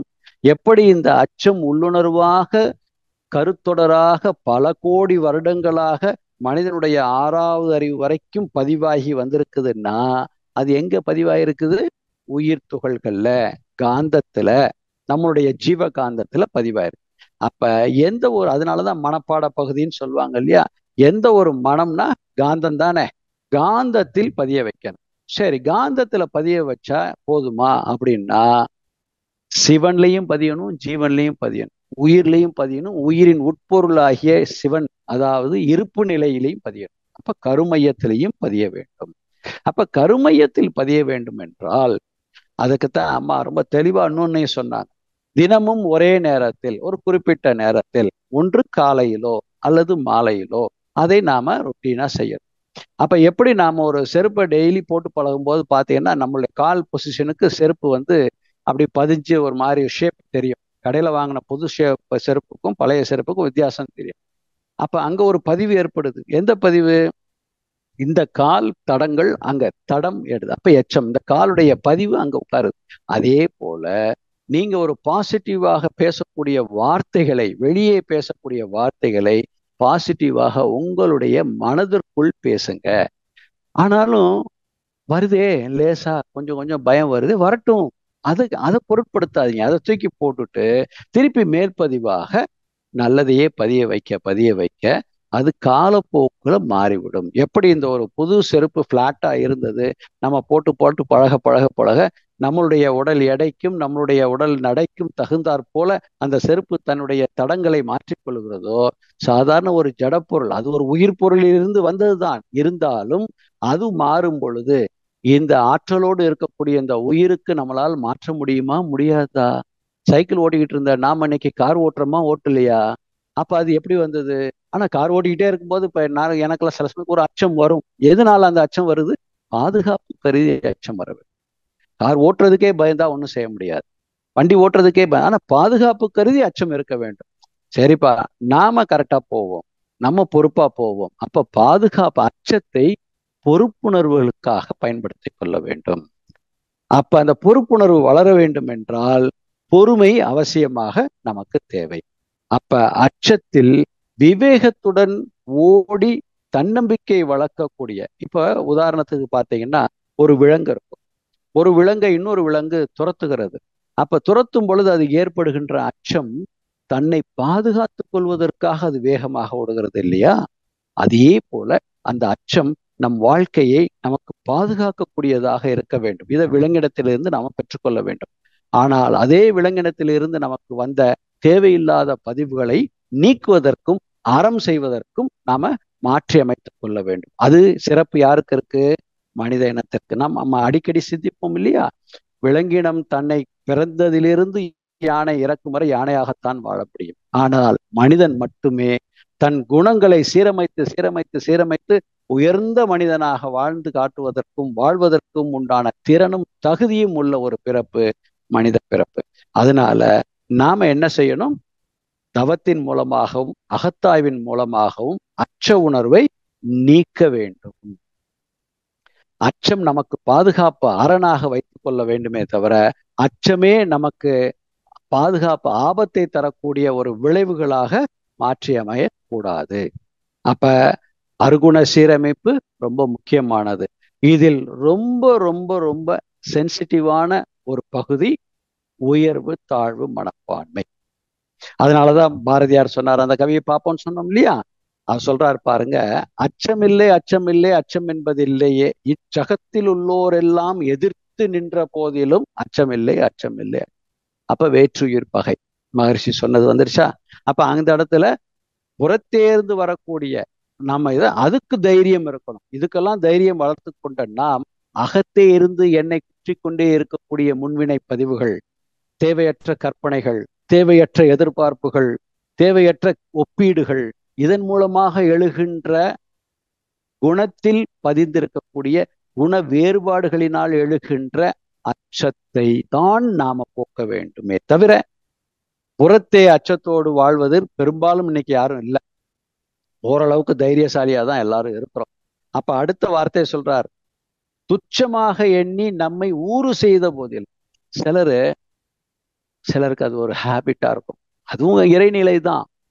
நமக்கு விவரம் தெரிஞ்சவங்களுக்கு அவங்க விவரம் இல்லாம செய்யறாங்க பண்ணிட்டு போயிடுவோம். ஆனா அப்படி யாராவது விவரம் இல்லாம நமக்கு ஒரு துன்பம் ஊறு செய்தா கூட அதற்காக கவலைப்பட ஆரம்பிச்சோம்னா என்ன வந்துடும்? நமக்கு ஒரு நோய் வந்துடும். அப்ப அந்த கவலை ஏன் வருகிறது? அவரு நம்மளை இப்படி துச்சம் பண்ணிட்டாரேன்னு அவரை எதிர்க்கிறதுக்கோ அவரை திருத்துவதற்கோ அல்லது இன்னா செய்தாரை ஒருத்தர் நாண நன்னயம் செய்து விடல் என்கின்ற ஒரு தன்மைக்கோ நாம் தயாராகாத ஒரு காம்ப்ளெக்ஸ், உயர்வு தாழ்வு மனப்பான்மை, ஒரு இன்ஃபீரியாரிட்டி காம்ப்ளெக்ஸ் அப்படிங்கிற ஒரு அச்சம் நமக்குள்ள இருக்கிறதுனால பிறர் நம்மை துச்சமாக மதிக்கும் பொழுது நமக்கு அச்சம் ஏற்பட்டு வெட்கி அவரிடத்தில் கோபத்தை காட்டாமல் வேறிடத்தில் கோபத்தை காட்டுறோம், இல்ல நமக்கு நாமே வெறுப்பாக அதை மாற்றிக்கொள்கிறோம். இதையும் நீக்க வேண்டும் அன்பர்களே. ரைட். அடுத்தது ஒரு வார்த்தையை சொல்லியிருக்கிறார். இந்த இடத்துல ஒரு சிந்திக்கணும், நீங்க சிந்திச்சு பாருங்க அப்புறமா. பிச்சை வாங்கி உண்ணும் வாழ்க்கை பெற்றுவிட்ட போதிலும் அச்சம் இல்லை, அச்சம் இல்லை, அச்சம் என்பது இல்லையேன்னு சொல்றார். அது என்ன? சிந்தனைக்காக எடுத்துக்கொள்ளுங்கள், இப்ப ஆய்வுக்காக இல்லை. இச்சை கொண்டே பொருள் எல்லாம் இழந்து விட்ட போதிலும், அப்ப இச்சை கொண்டே பொருள் எல்லாம் இழந்து விட்ட போதிலும், அப்ப பேராசை. ஆசைப்படக்கூடாதுன்னு சொல்லல, ஆசை தேவை. ஏன்னா அது உயிரின் இயல்பு. தேவையின் அடிப்படையில் எழுகின்றது விருப்பம், அதை செய்யலாம். ஆனா பேராசை என்று இருக்கக்கூடியதுதான் இச்சை கொண்டே பொருள் எல்லாம் இழந்து விட்ட போதிலும் அச்சம் இல்லை, அச்சம் இல்லை, அச்சம் என்பது இல்லையே. இந்த இடத்துல அவர் ரொம்ப தெளிவா சொல்லியிருக்காரு, இச்சை கொண்டே பொருள் எல்லாம் இழந்து விட்ட போதிலும். பாரதியார் மாதிரி யார் இதை எழுதியிருக்கும் போது இதை ஒரு சின்ன கருத்தை மட்டும் உங்களுக்கு சொல்லிட்டு நம்மளுடைய அடுத்த இதுக்கு போகலாம். ஏன்னா அவர் என்ன சொல்லியிருப்பாரு, அவர் ஒரு சமூக சிந்தனை புரட்சியாளர் இல்லையா? இச்சை கொண்டு என்ன இச்சை அவர் கொண்டிருப்பாரு அப்படின்னு பொருள் எல்லாம் இழந்திருப்பாருன்னு நம்ம பார்த்தோம்னா, வஉசி மாதிரி பாரதியார் மாதிரி தன்னுடைய சொத்துக்களை எல்லாம் பாரத தேசம் ஒரு ஒரு சுதந்திர தேசமாக மாற வேண்டும் என்கின்ற ஒரு பேராசையினால் பொருள் எல்லாம் இழந்து விட்ட போதிலும் அச்சம் இல்லை, அச்சம் இல்லை, அச்சம் என்பது இல்லையேன்னு நினைச்சிருப்பாரு அப்படின்னு நாம இதை எடுத்துக்கணும். அப்படி எடுக்கணும். நம்ம பொருளை எச்சை கொண்டு நம்ம பரவாயில்லப்பா, நான் ஆசைப்பட்டேன், அனுபவிச்சேன், எனக்கு அச்சம் இல்லைன்னு அது அப்படி எடுத்துடக்கூடாது. அப்படி எடுக்க வேண்டும் என்பது இது அவருடைய கருத்தாக இருக்க வேண்டும். அதற்கப்புறம் ஒரு 4 வருது, அது நமக்கு தேவையில்லை, அது நம்ம இப்ப பார்க்கணும்னு அவசியம் இல்லை. கடைசியா உள்ள சொல்லியிருப்பார், உச்சி மீது வானிடிந்து வீழ்ந்துகின்ற போதிலும் அச்சம் இல்லை, அச்சம் இல்லை. அது என்ன உச்சி மீது வானிடிந்து விழுகின்ற போதிலும்? அப்ப பெரிய ஒரு துன்பம், நீங்க எடுத்த முயற்சிகள் எல்லாம் மிகவும் திட்டமிட்டு முறையாக சரியாக எடுத்த திட்டமாக இருந்தாலும் அது செயல்பட்ட விதத்திலோ அல்லது செயல்படும் பொழுதோ ஏதோ ஒன்று அது தடையாக மாறி உச்சி மீது சிந்தனை சிந்தித்தவனுக்கே அது திருப்பி ஒரு ஒரு ஒரு இடராக வந்து விழும் பொழுது கூட அந்த முயற்சியில் நாம் பின்தங்கிடக்கூடாது. அப்போ உச்சி மீது வானிடிந்து விழுகின்ற போதிலும், வானிடிந்து அப்படின்னா நாம் எடுக்கக்கூடிய முயற்சி எப்படி எடுத்து பார்க்கணும், அது வேற தத்துவம், நம்ம வேதாத்திரியத்தோட ஒப்பிட்டு பார்க்கறதுனால இது எப்படி சிந்திச்சு பார்க்கணும். உச்சி மீது வானிடிந்து விழுகின்ற போதிலும் அச்சம் இல்லை, அச்சம் இல்லை, அச்சம் என்பது இல்லை. அப்ப ஒரு துன்பம் நாம சரியான, அப்பதான் மகரிஷி சொல்லியிருக்கார் ஒரு இடத்துல, தப்பு கணக்கிட்டு தான் ஒன்று எதிர்பார்த்தால் ஒப்புமோ இயற்கை விதி ஒழுங்கமைப்பிற்கு ஒத்தபடி. அப்ப சில விஷயங்களை நாம ஒழுங்கமைப்பிற்கு இல்லாத நிலையில் நாம செஞ்சிருந்தோம்னா கூட அது வரும். ஆனாலும் ஒழுங்கமைப்போடு செய்திருந்தாலும் ஒழுங்கமைப்பு அற்று செய்திருந்தாலும் நமக்கு பழி என்ன நம்ம மேல வந்துருச்சு, இனிமே நான் இதை பத்தி தொடமாட்டேன்ப்பா அப்படின்னு நாம ஒரு முடிவு எடுத்தோம்னா, அது மாதிரி வேதாத்திரி மகரிஷி முடிவு எடுத்திருந்தாருன்னா நமக்கு இவ்வளவு பாக்கியம் கிடைச்சிருக்குமான்னு யோசிச்சு பார்ப்போம். அப்ப உச்சி மீது எந்த ஒரு விஷயம், நல்ல விஷயம், சமுதாயத்துக்கு ஒரு நல்ல விஷயம் நம்ம இறங்கிட்டோம், என்னுடைய ஆன்மா திருந்துவதற்காக நான் நல்ல விஷயம்னு இறங்கிட்டோம்னாலும் எனக்கு அது ஒரு பெரிய பாரமாக இருந்தா கூட நான் அச்சத்தை ஏற்படுத்தாமல், அச்சமில்லை அப்படிங்கிறதுல நம்ம உறுதியாக இருந்து அதை வென்று காட்ட வேண்டும் அப்படிங்கிறது தான் பாரதியார் நமக்கு சொன்ன ஒரு விஷயம். அதில் ஒரு அருமையான ஒரு குறளும் மகரிஷி, நம்முடைய திருக்குறள் மகரிஷி நிறைய எழுதியிருக்கிறாரு. அதுல ஒரு குறளை பத்தி சொல்லியிருக்கிறார். அதை பார்த்துட்டு நாம என்ன செய்யலாம் அடுத்து அப்படிங்கிறத பார்க்க போறோம் அடுத்த 10 நிமிடத்தில். என்ன சொல்றாரு பாருங்க, ஒரு அஞ்சும் அறியான் அமைவிலன் ஈகலான் தஞ்சம் எளியன் பகைக்கு. அஞ்ச வேண்டியவற்றுக்கு அஞ்சான், அறிய வேண்டியவற்றுக்கு அறியான். இதைத்தான் அந்த அச்சம் எப்படியெல்லாம் அஞ்சும் அறியான், எதை அறிந்து கொள்ள வேண்டுமோ அதை அறிந்து கொள்ளாமல் அஞ்சி நிற்பதும் தப்பு. எதை அறிய வேண்டியதில்லையோ அதை அறியாமல் விட்டாலும் தப்பு. அப்ப இந்த அச்சம் என்ன செய்கிறது, இந்த ரெண்டும் இருக்கிறது, மாறி இருந்தாலும் நமக்கு என்னாகும்? நன்மையை தராது. அப்ப அச்சம் என்பது அறிய வேண்டிய விஷயத்தை அறியாமலும் ஆக்கிவிடும். அந்த அதே அச்சம் என்ன பண்ணும்? அறிந்து கொள்ள வேண்டிய விஷயத்தை தவறாக புரிந்து கொள்ளக்கூடிய ஒரு சூழ்நிலைக்கு நம்மளை தள்ளப்பட்டாலும் விளைவு நமக்கு என்னவாக மாறும் என்றால் அது துன்பத்தை தரக்கூடியதாகவும் மாறும். அப்ப அச்சம் இன்னும் நிறைய அவர் குறள் நிறைய கொடுத்திருக்கிறாரு. நமக்கு அந்த குறள் எல்லாம் இன்னைக்கு எடுத்தோம்னா டைம் பத்தாது. அதனால இது ஒரு சின்ன அந்த அச்சம் என்பதை பற்றி வள்ளுவரும் சொல்லியிருக்கிறார். அப்ப அச்சம் இருந்தால் நமக்கு பெரிய அரண்மனை இருந்தால் கூட வாழ்க்கை வாழ்வதற்கு உண்டான வாய்ப்புகள் அற்றுவிடும் அப்படின்றத தெளிவா சொல்லியிருக்கிறார். அதுக்கு ஒப்பீடாக ஒரு கவி நமக்கு கொடுத்திருக்கிறார் பாருங்க. அமைதியின்மை எதனால் அப்படின்னு சொல்லி மகரிஷி சொல்றார். அந்த கவியோடு நம்மளுடைய நிறைவு பகுதிக்கு நம்ம வருவோம். அறிவறிந்தோர் அகத்தை மெய்ப்பொருளாய் காண்பார், அறியாதோர் உடலளவில் எல்லையானார். அறிவறிந்தோர் அருகுணங்கள் நிறைவு அமைதி அன்பு கற்போடு ஞானம் மன்னிப்பு ஆச்சு. அறிவறியார் அருகுணத்தால் பகை பிணக்கு அச்சம் போர் இவையாகி துன்பம் ஏற்பார்.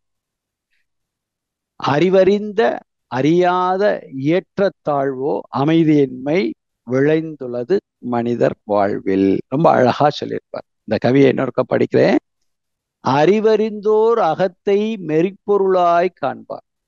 அப்ப உள்ளத்தை மெய்ப்பொருளாய் பார்க்க வேண்டும். யாரால பார்க்க முடியும்? அறிவறிந்தோர். அறிவறிந்தோர்னா யாரு? தன்னை அறிந்தோர், தன்னை புரிந்தோர், தன்னை உணர்ந்தோர். தன்னை உணர்ந்தவர் யாரு? அறிவாக இருப்பதே அந்த சுத்தவெளி பேரறிவுதான் இங்கு அறிவாக இருப்பது அப்படிங்கிறத யார் உணர்ந்து விட்டார்களோ அதான் மெய்ப்பொருளை காண்பார். உணர்வர். காண்பார்னா இந்த இடத்துல உணர்வர். அறியாதோர் உடலழிவில் எல்லை கட்டுவர். எல்லையானார். உடல் அறியல, அந்த உணர்வுக்குள்ள போகல அப்படின்னா உடலளவில் எல்லையானார். அறிவறிந்தோர் அருகுணங்கள்.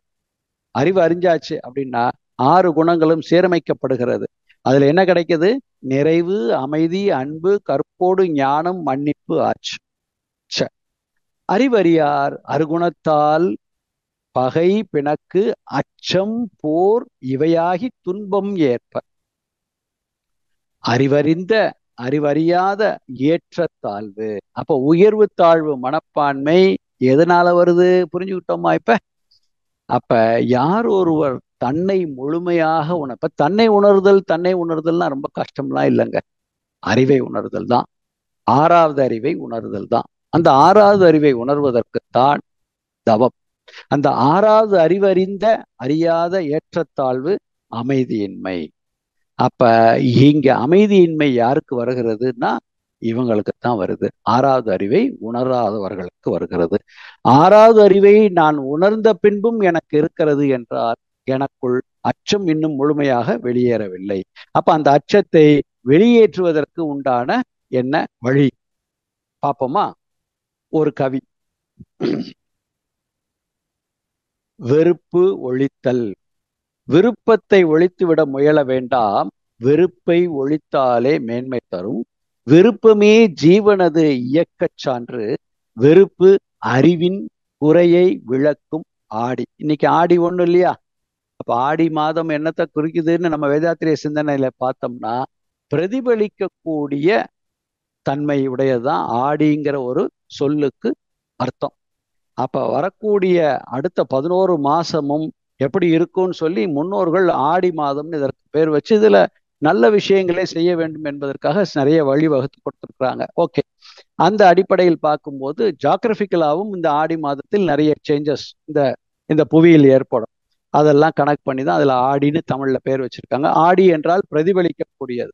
அப்ப விருப்பமே ஜீவனது இயக்கச் சான்று, வெறுப்பு அறிவின் குறையை விளக்கும் ஆடி. அப்ப என் மனதில் வெறுப்பு இருக்கிறது என்றால் என் அறிவின் குறைபாடுதான் அதனுடைய பிரதிபலிப்பாக வெறுப்பாக இருக்கிறது. அறிவின் குறைபாடு என்ன?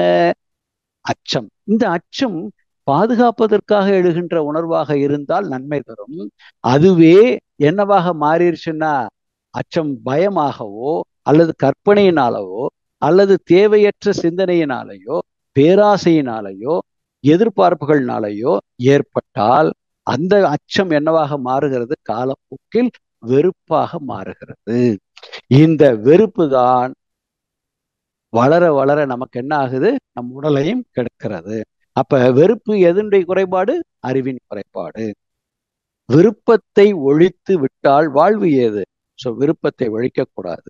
விருப்பமே விளைவறிந்து முறையோடு அளவாய் கொள்ளும் விருப்பமே வாழ்வை வளமாக்கும் சிற்பி. அப்ப அறிவை அறிந்தால் விருப்பத்தை விளைவறிந்து முறையோடு அளவாய் கொள்ளும் சிற்பியாக மாற்றிக்கொள்ளலாம். அப்ப வாழ்வை வளமாக்கும் சிற்பி விருப்பமே. அலர்ந்தே விரும்பி வெறுப்பை ஒழிப்போம். அப்ப என்ன கொண்டு வந்து முடிக்கிறாரு அப்படின்னா, அச்சம் என்பது ஏதோ ஒரு வகையில் உள்ள இருக்கிறதை எதனால் வளர்கிறது என்றால் உயர்வு தாழ்வு மனப்பான்மையினாலும் அறிவை அறியாததினாலும். தேவையற்ற உயர்வு தாழ்வு மனப்பான்மை எதனால் வருகிறது என்றால் என்னை நான் முறையாக பிறரோடு ஒப்பிட்டு பார்க்க வேண்டும். தேவையில்லாததற்கெல்லாம் நாம் ஒப்பிட்டு பார்த்து நான் அவர் இப்படி செய்வார், இவர் இப்படி செய்வார், அவர் அதை செய்தால் நல்லது, இவர் இதை செஞ்சா எனக்கு நல்லதில்லை, இப்படின்னு கற்பனை ஒப்பீட்டுகளை நாமே வளர்த்து கொண்டு வளர்த்து கொண்டு வளர்த்து கொண்டு அச்சத்தையும் வளர்த்து கொண்டே வந்தோமேயானால் நாம் எவ்வளவு ஒழுக்கமானவனாக இருந்தாலும் என் வாழ்வில் மலர்ச்சி ஏற்படாது. அப்ப அச்சத்தை தவிர்த்து, அச்சமில்லை அச்சமில்லை, அச்சம் என்பது இல்லையே உள்ளத்தில், என் குணத்தில் அப்படிங்கிறத வேதாத்திரியத்தின் மூலமாக திரட்சியாக மாற்றினோம் என்றால் முடிவாக அச்சம் அரணாக இருக்கும். அறிவு அறிந்து செயல்பட்டால் அச்சம் ரணமாக மாறும். அறிவு நிலை உணராமல் செயல்பட்டார் என்ற சிந்தனையோடு நாம் இந்த அச்சத்தின் எச்சம் எப்படி இருக்க வேண்டும் என்பதை ஒவ்வொருவரும் தவம் செய்து முடித்தவுடன் சங்கல்பம் என்ன செய்ய வேண்டும் தெரியுமா? நல்ல தவம் செய்வதில் ஒரு முறை நாம வகுத்து கொள்ள வேண்டும். பொறுமையாக தவம் கண்ணை மூடிட்டு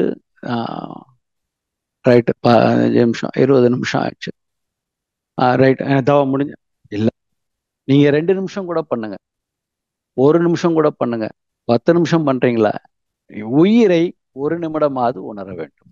அப்ப டெய்லி ஒரு நல்ல பயிற்சியை நல்லா உணர்ந்து மனதை அமைதியான நிலையில் வைத்து உயிரை முதல்ல ஆகனையில உணருங்க, அப்புறம் துரியத்துல உணருங்க, துரியத்திலிருந்து துரியாதீதத்திற்கு செல்லுங்கள். இதெல்லாம் நம்ம அன்பர்கள் அத்தனை பேருக்கும் நல்லா தெரியும். இதை தெரியவில்லை என்றால் நீங்க உங்களுடைய மன்றங்கள்ல பேராசிரியர்கள்ட்ட இன்னும் உயிர் உணர்வதற்கு இல்லை பிரம்மஞான பயிற்சி மீண்டும் ஒரு ஆழியாருக்கு போய் சென்று ஆழியாரில் பிரம்மஞான பயிற்சியை மீண்டும் ஒருக்க எடுத்து, இல்லை ஒரு வருஷத்துக்கு ஒருக்க 2 தடவை நம்மள மாதிரி ஆசிரியர்களுக்கெல்லாம் புத்தாக்க பயிற்சி கொடுக்குறாங்க. எல்லாரும் பெற வேண்டும் என்பதற்காக ஆசிரியர் மட்டும்தான் புத்தாக்கம் பெற வேண்டுமா?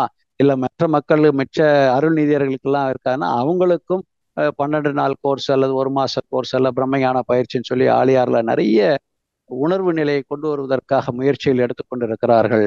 அதோடு நீங்கள் உணர்வு நிலையை பெறுவதற்கு முயற்சி எடுத்து உங்களுடைய உயிரில் பதிந்து இருக்கக்கூடிய அச்சத்தை பாதுகாப்புக்காக காப்புகள் 3க்காக மட்டுமே பயன்படுத்த வேண்டும் என்று சொல்லி குணத்தால் ஒப்பீடுகளை வளர்க்காமல் தாழ்வு மனப்பான்மையால் உயர்வு தாழ்வுகளை எதிர்கொள்ளாமல் மேற்கொண்டு வளர்க்காமல் தேவையற்ற கற்பனைகளால் ஒப்பீடுகள் செய்யாமல் அச்சத்தை ஒழித்து வாழ வேண்டும் என்ற சிந்தனையோடு அனைத்தையும் குருவுக்கே சமர்ப்பணம் செய்து இந்த சிந்தனையை நமக்கு இணைவதற்கு பாலமாக இருந்த அனைத்து உயிர்களுக்கும் அனைத்து சிந்தனையாளர்களுக்கும் ஆழியார் அறிவு திருவுக்கும் இணைத்த நமது பேராசிரியர் அவர்களுக்கும் வாழ்த்துக்களையும் வணக்கத்தையும் நன்றியையும் குரு நினைவில் இருந்து வாழ்க வளமுடன் என்று வாழ்த்தி, இன்று முதல் நாம் அனைவரும் அச்சம் என்கின்ற ஒரு உணர்வை நம் வாழ்க்கையின் வளத்திற்காக பயன்படுத்துவோம் என்ற ஒரு முடிவை குருவின் நினைவோடு இணைத்து குருவுக்கு சங்கல்பமாக இதை தெரிவித்து நாம் இந்த சிந்தனையை நிறைவு செய்வோம். வாழ்க வையகம், வாழ்க வையகம், வாழ்க வளமுடன். இப்பொழுது ஐயா அவர்கள் நம்முடைய கேள்விகளுக்கு பதில் அளிக்க இருக்கின்றார்கள். அன்பர்கள் தங்களது கைகளை உயர்த்தினால் அவர்களுக்கான வாய்ப்பு வழங்கப்படும். வாழ்க வளமுடன்.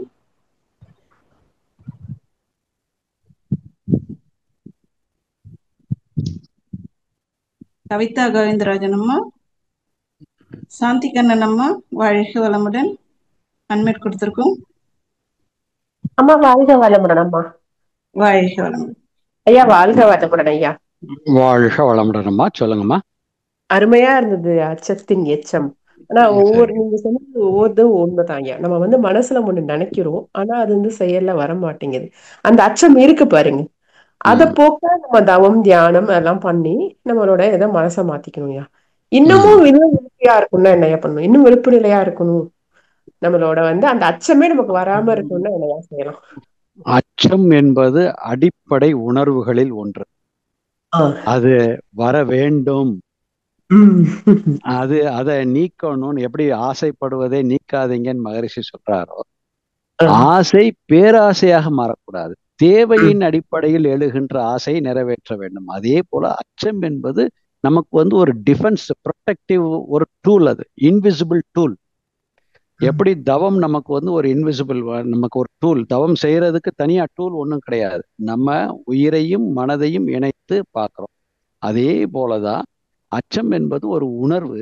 அந்த உணர்வு அவசியம் நமக்கு இருக்க வேண்டும். அப்படின்னாதான் அந்த சிந்தனை நேர்வழியில் கொண்டு போவதற்கு நல்லவற்றைகளை அதாவது எடுக்கக்கூடிய, சிந்தித்து எடுக்கக்கூடிய, ஆராய்ச்சிக்கு உதவக்கூடிய இந்த அச்சம் இருந்தாதான் ஒரு சில விஷயங்களை தப்பில்லாம தப்பு கணக்கிட்டு தான் ஒன்று எதிர்பார்த்தால் ஒப்புமா, அந்த இயற்கை விதிகளை எல்லாம் ஒப்பிட்டு பார்ப்பதற்கு இந்த உணர்வு தேவை. ஆனா நம்ம என்ன பண்ணிட்டோம்னா, இந்த அச்சம்னாலே ஒரு நெகட்டிவ்னு கொண்டு வந்துட்டோம். ஆனா அச்சம்ங்கிறது நெகட்டிவ் கிடையாது, அது ஒரு உணர்வு. அதை வளர்த்ததுனால அது நெகட்டிவ் ஆயிடுச்சு. அந்த அச்சம் இருந்தா என்னையா செய்யணும்? பேசுறவங்க ஒவ்வொருத்தையும் ஏதோ எல்லாத்துக்கும் ஒரு அச்சம் பண்றாங்க, அதுக்கு என்ன செய்யணும்? ஏதாவது ஒரு அச்சம் பண்றாங்கன்னா, பேசுவதற்கு அச்சம் ஏற்படுகிறத தடுக்கிறதுக்கு கேக்குறீங்களா? இல்ல எதனால அந்த அச்சம் நெகட்டிவா சொல்றாங்க?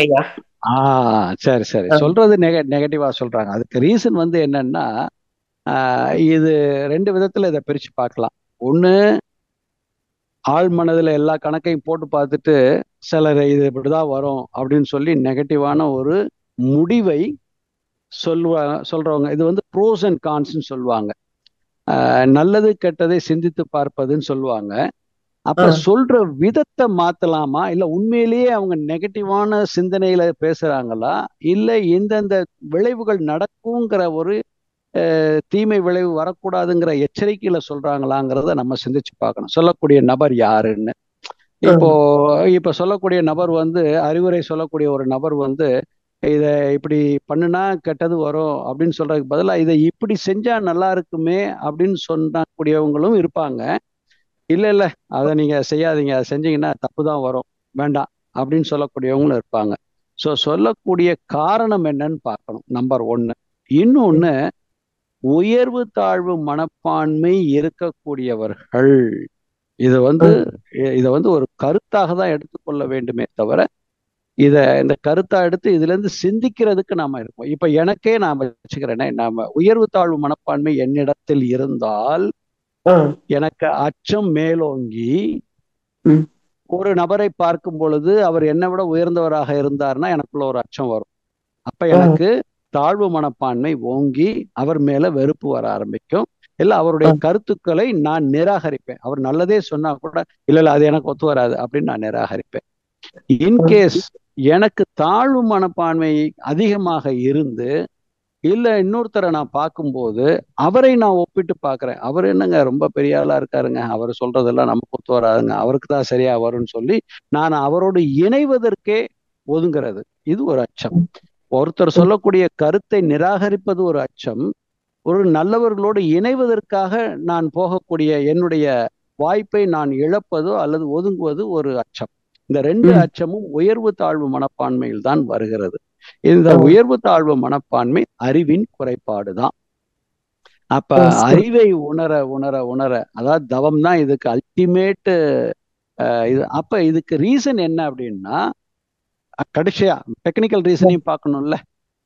கற்பனை, தேவைக்கு அதிகமாக கற்பனை செய்து விளைவுகளை கற்பனையிலேயே செய்து செய்து பார்க்கும் பொழுது அது ஒரு அச்சத்தை கொண்டு வந்து விடும். ஏன்னா கற்பனை செய்யும் போது என்ன ஆகும், எதிர்பார்ப்புகளை கொண்டு வந்து விடும். எதிர்பார்ப்புகள் ஏமாற்றம் அடையும் பொழுது இதனுடைய விளைவு இப்படிதான் வரும். அப்ப என்ன ஆகும்னா அவங்க சொல்லக்கூடிய வார்த்தைகள் எல்லாமே வந்து நெகட்டிவாவே சொல்லுவாங்க. அப்ப சரி உயர்வு தாழ்வு மனப்பான்மை, அறிவுல சீர்திருத்தம் வேண்டும். அப்ப உயர்வு தாழ்வு மனப்பான்மை இல்லாம இருக்க வேண்டும் என்றால் தேவைக்கு அதிகமான கற்பனைகள் இல்லாம இருக்கும். சரி. அப்ப இந்த இப்ப கற்பனை கூடிச்சினாலும் மறைமுகமா அச்சத்தை வளர்க்கறதுக்கு அது ஒரு வாய்ப்பு வரும். சரியா சரியா. ம். நன்றி நன்றி ஐயா, நன்றி ஐயா. வாழ்க அம்மா வாழ்க. நன்றி அம்மா, திவ்யம்மா நன்றி. வாழ்க வளமுடன். வாழ்க வளமுடன் அம்மா. அடுத்த அன்பராக ரவிச்சந்திரன் ஐயா, வாழ்க வளமுடன். அன்மிட் கொடுத்திருக்கோம்.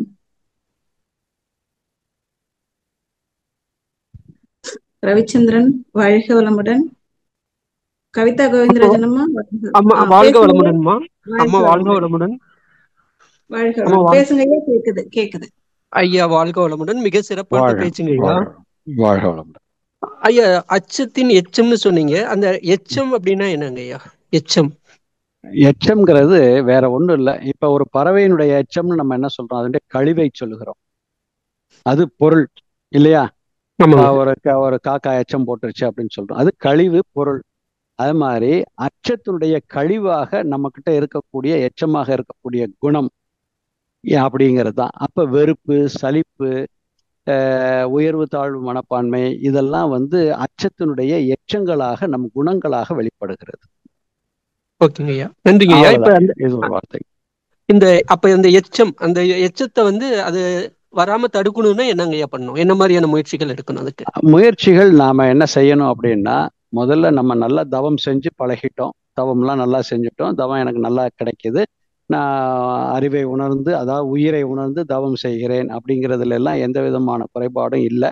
நம்ம அதுல எல்லாம் கரெக்டா இருக்கோம். அதை மீறியும் எனக்குள்ள அச்சம் இருக்கிறது அப்படின்னா, இன்னைக்கு அவங்க லில்லி கோபால் அம்மா சொன்னாங்க, அந்த கவி சொன்னாங்க இல்லையா, அந்த கவியில கடைசியா மகரிஷி சொல்லியிருப்பாரு, மீண்டும் மீண்டும் அதை உட்பதிவாக சொல்லி சொல்லி பழகணும். அப்ப தவம் செய்து முடிச்ச உடனே எப்படி வாழ்க வளமுடன் வாழ்க வளமுடன் நம்ம சொல்லி பழகினதுனால நம்மையும் அறியாமல் வாழ்க வளமுடன்ற ஒரு வார்த்தை நம்மளுடைய கருமையத்தில் பதிந்திருக்கிறதோ, அதே போல இந்த நேர்மறை எண்ணம். அப்ப இந்த அச்சம் எனக்கு இல்லைன்னு சொல்வதற்கு பதிலாக என்னிடத்தில் நேர்மறை எண்ணமும் தன்னம்பிக்கையும் எதையும் சீர்திருத்தத்தோடு சிந்திக்கக்கூடிய ஆற்றலும் வளர்ந்து கொண்டே இருக்கிறது, குருவின் அருளால் நான் உயர்ந்து கொண்டே இருக்கிறேன் அப்படிங்கிற பதிவுகளை மேற்பதிவாக போட போட போட போட அச்சம் உங்களுக்கு எழுச்சி பெறுவதற்கு வாய்ப்பு இல்லை. மாறாக அடுத்து என்ன செய்யணும் அப்படின்னா, எந்த ஒரு பிரச்சனை வந்தாலும் அதற்குரிய பிரச்சனையை நான் சிந்தித்து சீரமைத்து அதில் வெல்வேன், வெற்றி கொள்வேன் அப்படிங்கிறதுலையும் மன உறுதி எடுத்துக்கொள்ள வேண்டும். சங்கல்பம் தான். கருமையத்துல நீங்க பதிவு செய்ய செய்ய செய்ய ஆட்டோமேட்டிக்கா அச்சம் வெளியேறிடும். அச்சம் என்பது தேவையற்ற அச்சம். உணர்வு இருக்கலாம், ஆனால் அதுவே நடுக்கமாக, அதுவே நமக்கு பாரமாக மாறக்கூடாது, உணர்ச்சியாக மாறக்கூடாது. உணர்வு என்பது ஒரு பாதுகாப்புக்காக, சிந்திப்பதற்காக, சீரமைப்பதற்காக ஒரு அச்சம். என்ன, நம்ம இது ஆழம் தெரியாம எனக்கு நல்ல நீச்சல் தெரியுங்கிறதுக்காக நீங்க டமால் குதிச்சிருவீங்களா? அப்ப அங்க ஏற்படுகிற ஒரு உணர்வு இருக்கு பாத்தீங்களா, அந்த உணர்வு, அதுக்கு பேர் தான் ஆக்சுவலா அச்சம். ஆனா அதுக்கு நம்ம என்ன பண்ணுவோம்னா, அதை பத்தி அதெல்லாம் எனக்கு நல்ல நீச்சல் தெரியுங்க அப்படின்னு சொல்லிட்டு நான் டம்முன்னு குதிச்சேன்னா அங்க வெறும் 2 அடி 3 அடி தான் தண்ணி இருந்ததுன்னா என்ன ஆகும் நமக்கு? அப்ப நமக்கு சிந்தனையை சீரமைப்பதற்கு அந்த உணர்வு நமக்கு தேவை. அந்த உணர்வை மதித்து சிந்திக்க ஆரம்பிச்சிட்டோம்னா, அதான் முள்ளை முள்ளால் எடுக்க வேண்டும். அப்ப அச்சம்ங்கிற ஒரு உணர்வு எழுச்சி பெறுகிறது என்றால், அந்த அச்சம்ங்கிற உணர்வு நிலையிலிருந்தே சிந்திக்க ஆரம்பிச்சோம்னா நமக்கு விவேகத்தன்மையோடு விடைகள் கிடைக்கும். ஆனா அந்த அச்சத்தை நாம பெருசா வளர்த்து, அது இப்படித்தான், அது அப்படித்தான், இப்படித்தான் வரும், அப்படித்தான் வரும்னு விவேகமற்ற நிலையில் நாம சிந்திக்க, வேகமாக சிந்திக்க சிந்திக்க உணர்ச்சி நிலையில் அச்சத்தை மாற்றும் பொழுது விளைவுகள் தப்பாக மாறுகிறது. அதனால அச்சம் என்பது ஒரு சிறிய உணர்வு, தேவை, பாதுகாப்புக்காக தேவை, நல்லதை நடத்துவதற்காக ஒரு அச்சம் தேவை, ஒரு கெட்டது நடக்காமல் இருப்பதற்காக இருக்கக்கூடிய ஒரு அரணாக அதை மாற்றிக்கொள்ள வேண்டும். அப்ப நம்ம மனசுல அச்சம் எழுகிறது அப்படின்னா எழுவதற்கு உண்டான காரணத்தை பாருங்க. அது நன்மை தரக்கூடியதாக இருந்தால் அந்த அச்சம் உங்களை வழி நடத்துகிறது என்று அர்த்தம். இல்ல அதே அச்சம் உங்களை செயல் செய்ய விடாமல் ஆக்குகிறது என்றால், உங்களை பயமுறுத்துகிறது, அப்ப உங்களுக்குள்ள ஏதோ ஒரு வகையில் தாழ்வு மனப்பான்மை, என்னால முடியாது அப்படிங்கிற ஒரு அவநம்பிக்கையோ அல்லது நம்பிக்கை இன்மையோ அல்லது உயர்வு தாழ்வு மனப்பான்மையோ இல்லை எதிர்பார்ப்புகளோ, இது ஏதோ ஒண்ணு உங்களுடைய அச்சத்தை வளர்ப்பதற்கு உதவியாக இருக்கிறது. இந்த அச்சத்தை வளர்த்து, இந்த காரணங்களால் நீங்க இந்த அச்சத்தை வளர்த்தீங்கன்னா, அதனுடைய எச்சமாக முடிவில் என்ன வந்து நிற்கும் என்றால், அந்த காரியம் நடைபெறவில்லை என்றால் சினமாக மாறும். அதை நினைத்து நினைத்து மீண்டும் கவலையாக மாறும். அந்த கவலையும் சினமும் தேங்கி இருக்க இருக்க வெறுப்பும் சலிப்பும் நமக்கு கூடும். அப்ப பார்ப்பவர்களிடத்தில் நமக்கு நட்பு கெடும். ஸோ அதனால அச்சம் என்பது ஒரு சாதாரண மருந்து தான், அது ஒரு உணர்வு தான். அதனால அதை பயன்படுத்த வேண்டிய நிலை அறிவு நிலையிலிருந்து நாம பயன்படுத்திட்டோம்னா சரியா போகும். சங்கல்பங்கள் பண்ணிக்கிட்டே இருங்க, பண்ணிட்டீங்கன்னா சரியா வரும். நேர்மறை எண்ணமும் அதுதான் சொல்லுவாங்களே, அன்பு, கருணை, பண்பு, பணிவு, பொறுமை, நேர்மறை, இன்முகம், நிறைமனம் ஓங்கி வாழ்கிறேன். டெய்லி சங்கல்பம் பண்ணி பாருங்க. அன்பு, கருணை, பண்பு, பணிவு, பொறுமை, நேர்மறை எண்ணங்கள் இதெல்லாம் என்னுடைய சிந்தனையாக இருக்கிறது, என்னுடைய கருமையத்தில் பதிவாக இருக்கிறது அப்படின்னு நீங்க தவம் செய்து முடிச்சுட்டு சங்கல்பம் பண்ணும்போது இதையும் சங்கல்பமாக வச்சு பண்ணி பாருங்க.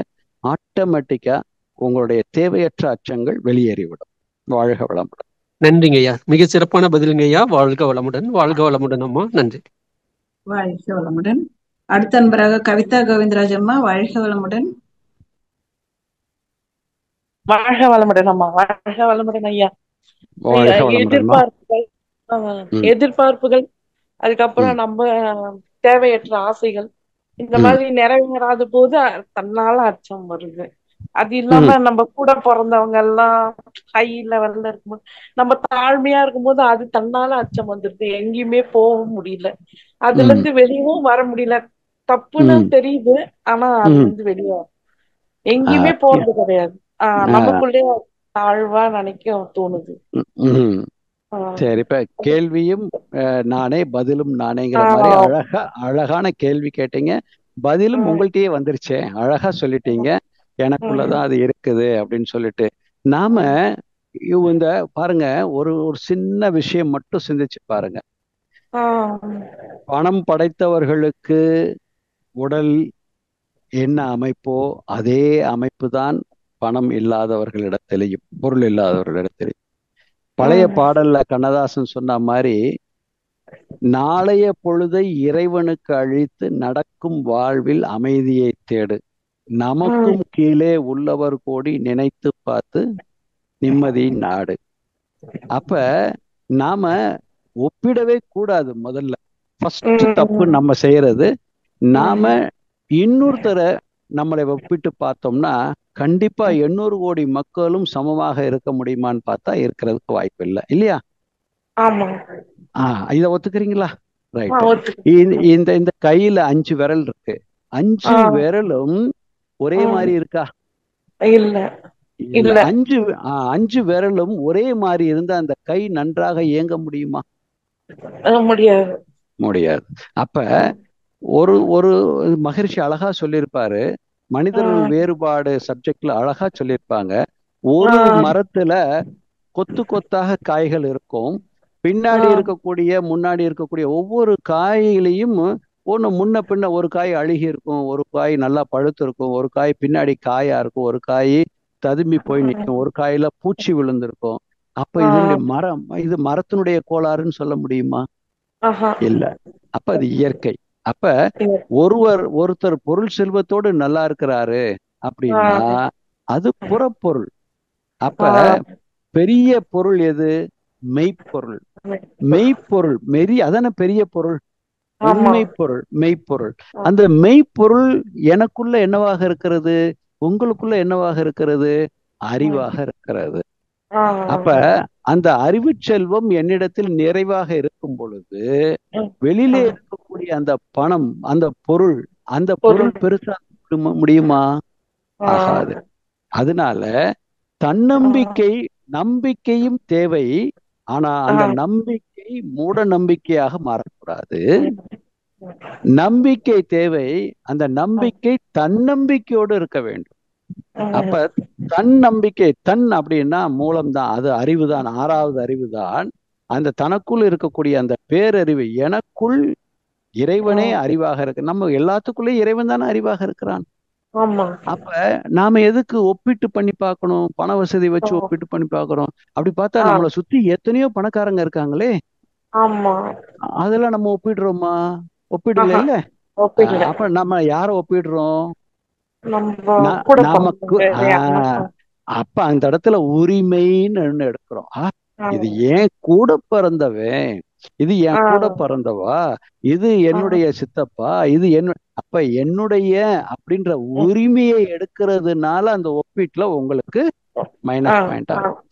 உங்க வீட்டு பக்கத்திலேயே ஒரு பெரிய ஆள் ஒருத்தர் இருப்பாரு, அவரை நீங்க ஒப்பிட்டு பார்த்து வருத்தப்படுவீங்களா? படமாட்டோம்.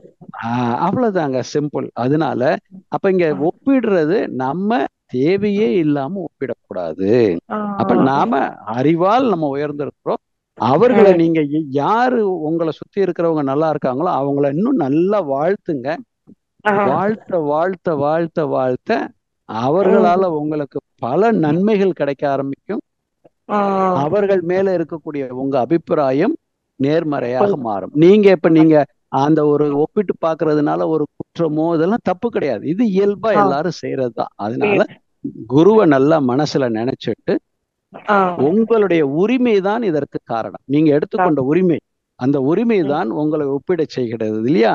அதனால உரிமையை தூக்கி கொஞ்சம் வெளியே வச்சிருங்க. உங்களுடைய தன்னம்பிக்கையை வளர்த்து கொள்ளுங்கள். அதனால உங்களுக்குள்ள இறைவனே அறிவாக இருக்கிறான். அவன் இருக்கும் பொழுது வேற என்ன எனக்கு அப்படின்ற ஒரு அந்த தன்மையை வளர்த்துக்கிட்டீங்கன்னா இது சரியா போகும். எல்லாரையும் நல்லா வாழ்த்துங்க. சிறப்பா இருக்கும். வாழ்க வளமுடன். நன்றிங்க ஐயா. வாழ்க வளமுடன் ஐயா. வாழ்க வளமுடன். நம்ம வாழ்க வளமுடன்மா. அடுத்த அன்பராக சபரீஷ் அவர்களை அழைக்கின்றோம். வாழ்க வளமுடன் சபரீஷ். அம்மா வாழ்க வளமுடன். அம்மா ஐயா வணக்கம் ஐயா. வாழ்க வளமுடன். வாழ்க வளமுடன் ஐயா. ஐயா ரொம்ப சிறப்பா இருந்ததுங்க ஐயா. ரொம்ப தெளிவான எக்ஸலன்ட் ஸ்பீச் ஐயா. நீங்க சொன்ன ஒவ்வொரு வார்த்தைகளும். எனக்கு ஒரு கேள்வி ஐயா. அதாவது இப்போ என்ன சொல்லுவாங்கன்னா, fear of the Lord is the beginning of the wisdom அப்படின்னு சொல்லி கிறிஸ்துவ இதுல சொல்லுவாங்க. அப்போ அந்த அதாவது சில விஷயங்களுக்கு நமக்கு இந்த மாதிரி பண்ணக்கூடாது, மத்தவங்க ஏமாத்தக்கூடாது, அதெல்லாம் அந்த பயம், அந்த இறைவன் மேல அந்த அது நல்லதுங்கிற மாதிரி எனக்கு புரியுது இருக்கணும். அப்புறம் இப்ப தமிழ்ல என்ன சொல்லுவாங்கன்னா, விநாச கால புக்தி, விபரீத எண்ணம் விநாச கால புக்தின்னு சொல்லுவாங்க. இப்ப அதுல சில பேருக்கு அசாத்திய தைரியம், அசாத்தியங்கிறது அசட்டு தைரியம் பயங்கரமா இருக்கு. நான் பாத்திருக்கேன். தெரியும் அந்த இடத்துல போனா பயங்கரமா பேசிடுவாங்க, இல்ல ஏதோ போய் பண்ணிடுவாங்க. அதுதான் அது ஆனா அதை இப்போ ரொம்ப குளோரிஃபை பண்றாங்க. அவனுக்கு பயங்கர தைரியம்டா அந்த மாதிரி சொல்றாங்க. அப்படி அதான் இதை பத்தி உங்க கருத்து என்னதான் கேட்டேங்க ஐயா. அதாவது ஒவ்வொருத்தருடைய கருத்துக்களும் அவரவருடைய உணர்வு நிலையிலிருந்து வெளியாவது. எல்லா கருத்துக்களுக்கும் நாம ஒரு விளக்கங்களை எடுத்து பார்த்தோம் அப்படின்னம்னா நாம ஒரு முடிவுக்கு வர முடியாது. அப்ப ஒவ்வொருத்தர் அவரவர் ஒரு காட்சி ஒன்றாக இருக்கும். பார்க்கக்கூடிய மக்கள் என்ன சிந்தனையில், என்ன சூழ்நிலையில், என்ன கண்ணோட்டத்தில், என்ன நோக்கத்தோடு பார்க்கிறார்களோ அதற்குண்டான அர்த்தங்கள் அவர்களுக்குள் விடையாக மாறும். இது யதார்த்தமான உண்மை. இப்போ நமக்கு இப்போ ஃபார் எக்ஸாம்பிள் ஒரு கேமே இருக்கு அப்படின்னா, அந்த கேம்ல ஒரு டீம் பிரமாதமா அடிப்பாங்க. அந்த டீம் நமக்கு பிடிச்ச டீமா இருந்தா அவங்க செஞ்சது கரெக்டும்போம். இல்ல ஆப்போனன்ட் டீம் தான் நமக்கு வேண்டப்பட்ட டீம்னா, இல்ல இவங்க இதை ஃபவுல் பண்ணிட்டாங்க, அதனாலதான் இவங்க இதை மிஸ் பண்ணிட்டாங்கன்றத நாம அதுக்குள்ள ஒரு கருத்தை ரொம்ப டீப் டைவ்னு சொல்லுவாங்க இல்லையா, அந்த டீப் டைவ்ல போய் ஒரு ரீசன் எடுக்கிறதுக்கு ட்ரை பண்ணுவோம். இது நேச்சர். அதனால கருத்துக்கள், எல்லா கருத்துக்களுக்கும் நாம ஒப்பிட்டு பார்க்க முடியாது. என்னுடைய வாழ்க்கையில், என்னுடைய குணத்தில், என்னால் பிறருக்கும், பிறரால் எனக்கும், பிறரால், இதுதான் ரொம்ப முக்கியம், என்னால் பிறருக்கு நன்மை ஏற்படுத்துவதுங்கிறது வேதாத்திரிய அன்பர்கள் எல்லாரும் முடிஞ்ச அளவுக்கு 100% கடைபிடிப்போம். அவரவரால் பிறருக்கு நன்மை ஏற்பட வேண்டும் என்பதில் கடைபிடிப்போம். ஆனால் பிறராலும் எனக்கு நன்மை ஏற்பட வேண்டும் அப்படிங்கிற ஒரு எண்ணம் நமக்குள் உதயமாக வேண்டும். அப்பனாதான் நாம என்ன பண்ணுவோம்னா, அந்த பிறரால் எனக்கு நன்மை ஏற்பட வேண்டும் என்றால் நான் எப்படி அவரை அணுக வேண்டும் என்கின்ற தன்மையை வளர்த்து கொள்வதற்கு அது வாய்ப்பாக இருக்கும். அந்த அந்த அடிப்படையில் தான் நம்மை நாம சிந்திக்க வேண்டுமே தவிர, ஒருவர் இன்னொருவரை சொல்லக்கூடிய செகண்ட் பர்சன் தேர்ட் பர்சனுக்கு கொடுக்கக்கூடிய கமாண்டை எடுத்து நமக்குள் சிந்தித்து கொண்டோமே ஆனால், சூப்பர், இவர் செகண்ட் பர்சன் நமக்கு வேண்டப்பட்டவர் தான், பரவாயில்ல ஜி, நீங்க அழகா திங்க் பண்ணியிருக்கீங்கன்னு அப்ரிஷியேட் பண்ணிட்டு போயிட்டே இருக்க வேண்டியதான். தேர்ட் பர்சன் நல்லா விளையாண்டுருக்காருங்க, அவர் he has done a thing marvellous, நீங்க சொன்ன மாதிரி அவர் நல்லா பண்ணியிருக்காருன்னு சொல்லிட்டு போக வேண்டியதான். ஆனா அந்த ரெண்டும் நமக்கு சாத்தியமான்னு பார்த்தீங்கன்னா கண்டிப்பா சாத்தியமா இருக்கிறதுக்கு வாய்ப்பு இருக்காது. ஆனாலும் நாம பாராட்டுகிறோம் என்றால் அவருடைய கருத்தும் அந்த செயலும் ஒப்பிட்டு சரியாக இருந்தால் நம்முடைய அறிவு அதை பாராட்டலாம். ஆனால் நீங்களே அழகா இன்னொரு வார்த்தையும் சொன்னீங்க, அது அசாத்திய தைரியத்தில் செய்யக்கூடிய ஒரு விஷயம்னு தெரியுதுன்னு சொல்லி. தெரிஞ்சாலும் நாம எதுக்காக வாழ்த்துறோம் அப்படின்னா, பிறரை குறை சொல்ல வேண்டியது நம்மளுடைய வேலை இல்லை, குறை காண்பது அறிவின் குறைபாடுன்னு மகரிஷி சொல்லியிருக்காங்க. அதனால அவங்க வாழ்த்துறாங்களா, வாழ்த்துறோம், சந்தோஷம் அப்படின்ட்டு போயிடுறது பெஸ்ட். ஸோ அதனால நமக்கு அதை எடுத்துக்கிட்டோம்னா நம்மளை அறியாமலே, இதான் ஹைலைட்டான இம்பார்ட்டன்ட் நம்ம யோசிக்க வேண்டியது. எப்படி செகண்ட் பர்சன் தேர்ட் பர்சன் ஒருவரை ஒருவர் கம்பாரிசன் பண்ணி பார்ப்பதை நாம ஜட்ஜ்மெண்ட்டுக்கு உள்ள எடுத்தோம்னா, இதனுடைய அனலைசேஷனை பண்றது நம்மளுடைய அறிவு.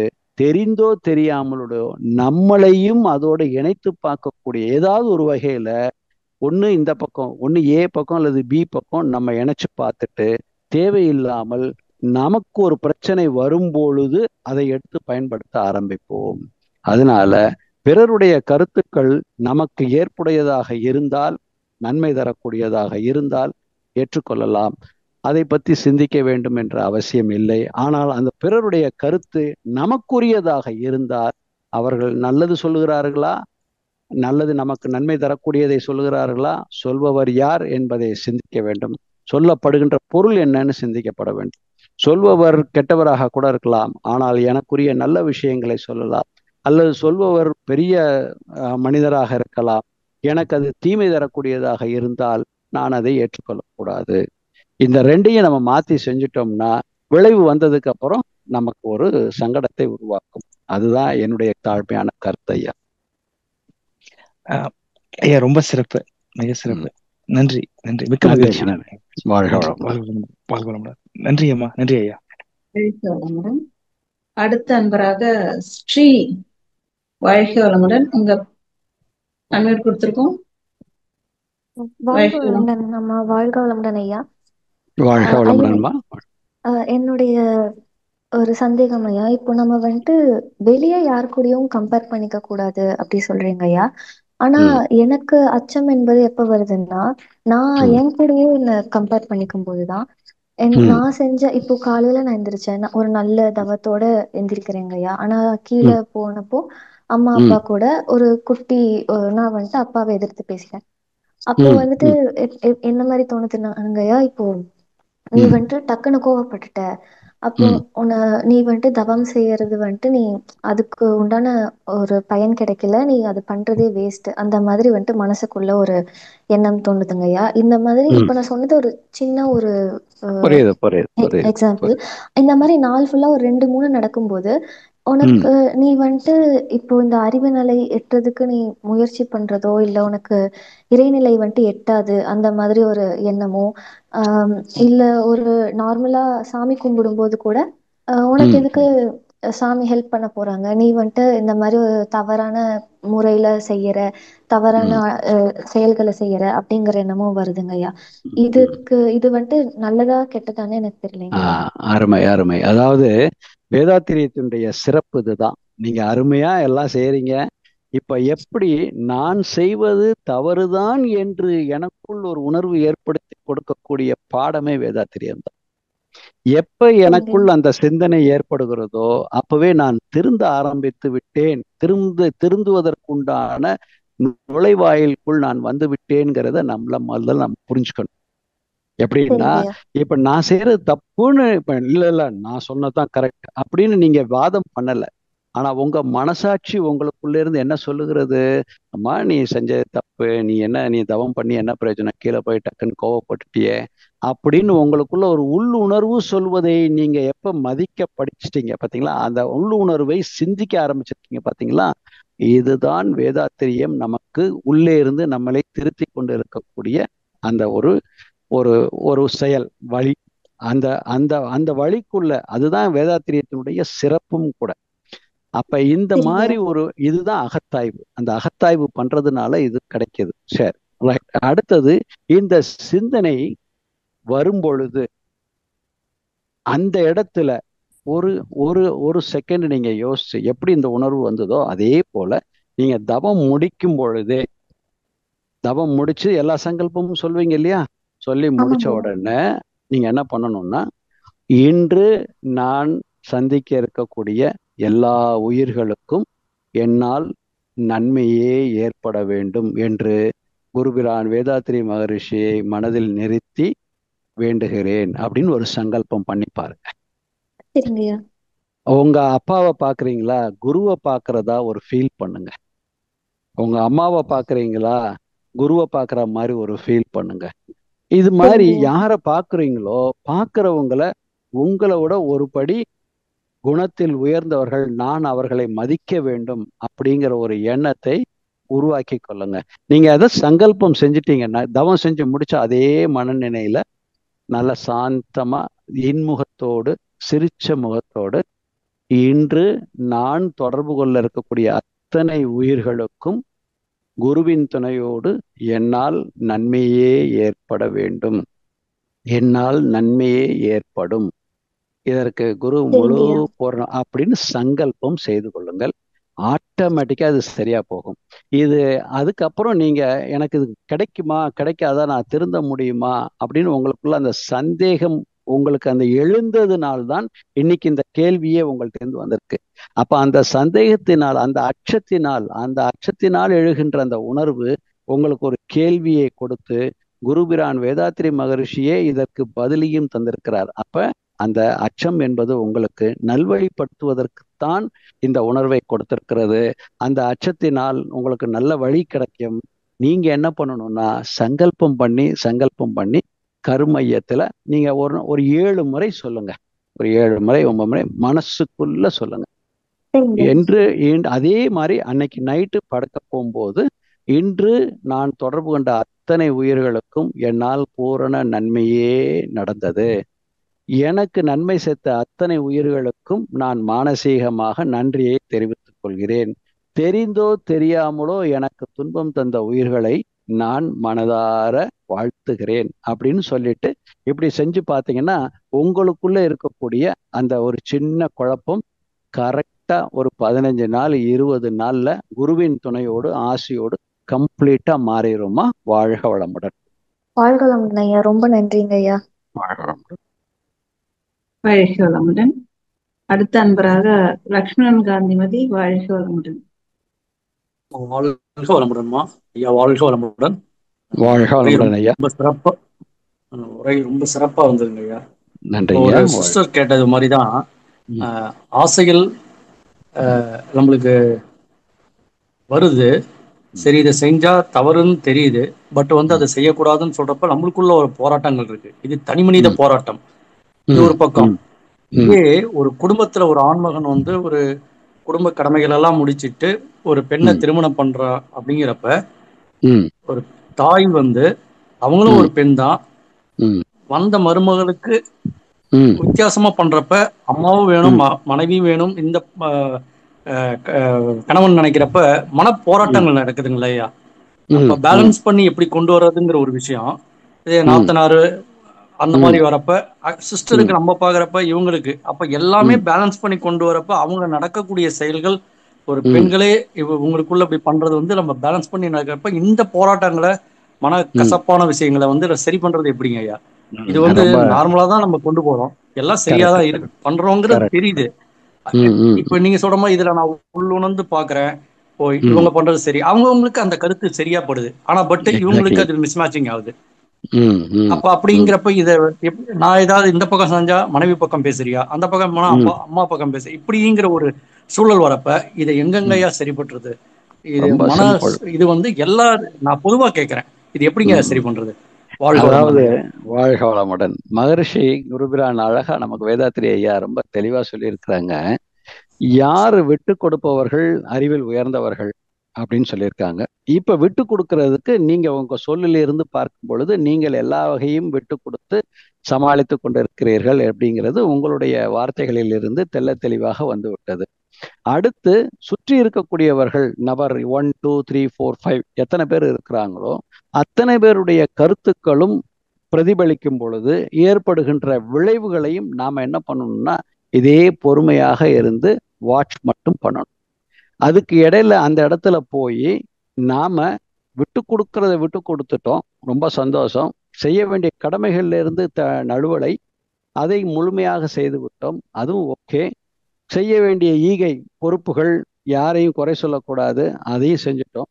ஆனால் யாரையாவது ஒருத்தர் அல்லது இன்னொருத்தர் முன்னிலையிலோ அல்லது ஒருத்தரை தனிப்பட்ட முறையிலேயோ நீ செய்ததுதான் சரி அவர்கள் செய்தது தப்பு என்று, அல்லது நீ செய்தது சரி அவர்கள் செய்தது தப்பு என்றோ இருவரிடத்திலும் தனித்தனியாகவோ நீங்கள் சொன்னீங்கன்னா இந்த ப்ராப்ளம் பெருசாகும். அதே சமயத்துல அதை தானா விட்டுட்டீங்க அப்படின்னா ரெண்டு பக்கமும் சொன்னாலும் அப்படியா ரைட்டு அது தானா நடக்கும், இந்த பக்கம் அதுவும் நடந்துரும், காலப்போக்கில் எல்லாம் சரியா போகும்னு விட்டுட்டீங்கன்னா அந்த முயற்சிகள் அந்த அந்த அந்த பிரதிபலிப்புகள் அந்த சிந்தனைகள் அவர்களுக்கு எவ்வளவு காலம் பண்ண முடியுமோ பண்ணிட்டு விட்டுருவாங்க. இங்க எங்கேயாவது ஒரு இடத்துல நீங்க உங்க கருத்தை இல்ல இந்த ட்ரிப்பு அன்னைக்கு அவ சொன்னது கரெக்டு தான், இன்னைக்கு நீ சொல்றது கரெக்டு, ஆனா இன்னைக்கு நீ அன்னைக்கு அதை சொல்லியிருக்க கூடாது அப்படின்னு இங்க எங்கேயாவது ஜஸ்டிஃபிகேஷனுக்கு போனோம்னா தான் ப்ராப்ளம். ஸோ ஜஸ்டிஃபிகேஷனுக்கு போக வேண்டாம். இன்னொன்னு, மனிதனுடைய நேச்சர் நல்லா ஞாபகம் வச்சுக்கணும். தாழ்மையோடு என்னுடைய கருத்தை சொல்லுகிறேன். மனிதனுடைய இயல்பு சண்டை போட தான் செய்வாங்க, ஆனா விபத்து ஏற்படாது, பெரிய விபரீதங்களும் ஏற்படாது. கொஞ்ச நாளைக்கு போகும், அந்த காலம் மாறின உடனே புளித்த மாங்காய் கனிந்த பிறகு இனிச்சிரும்.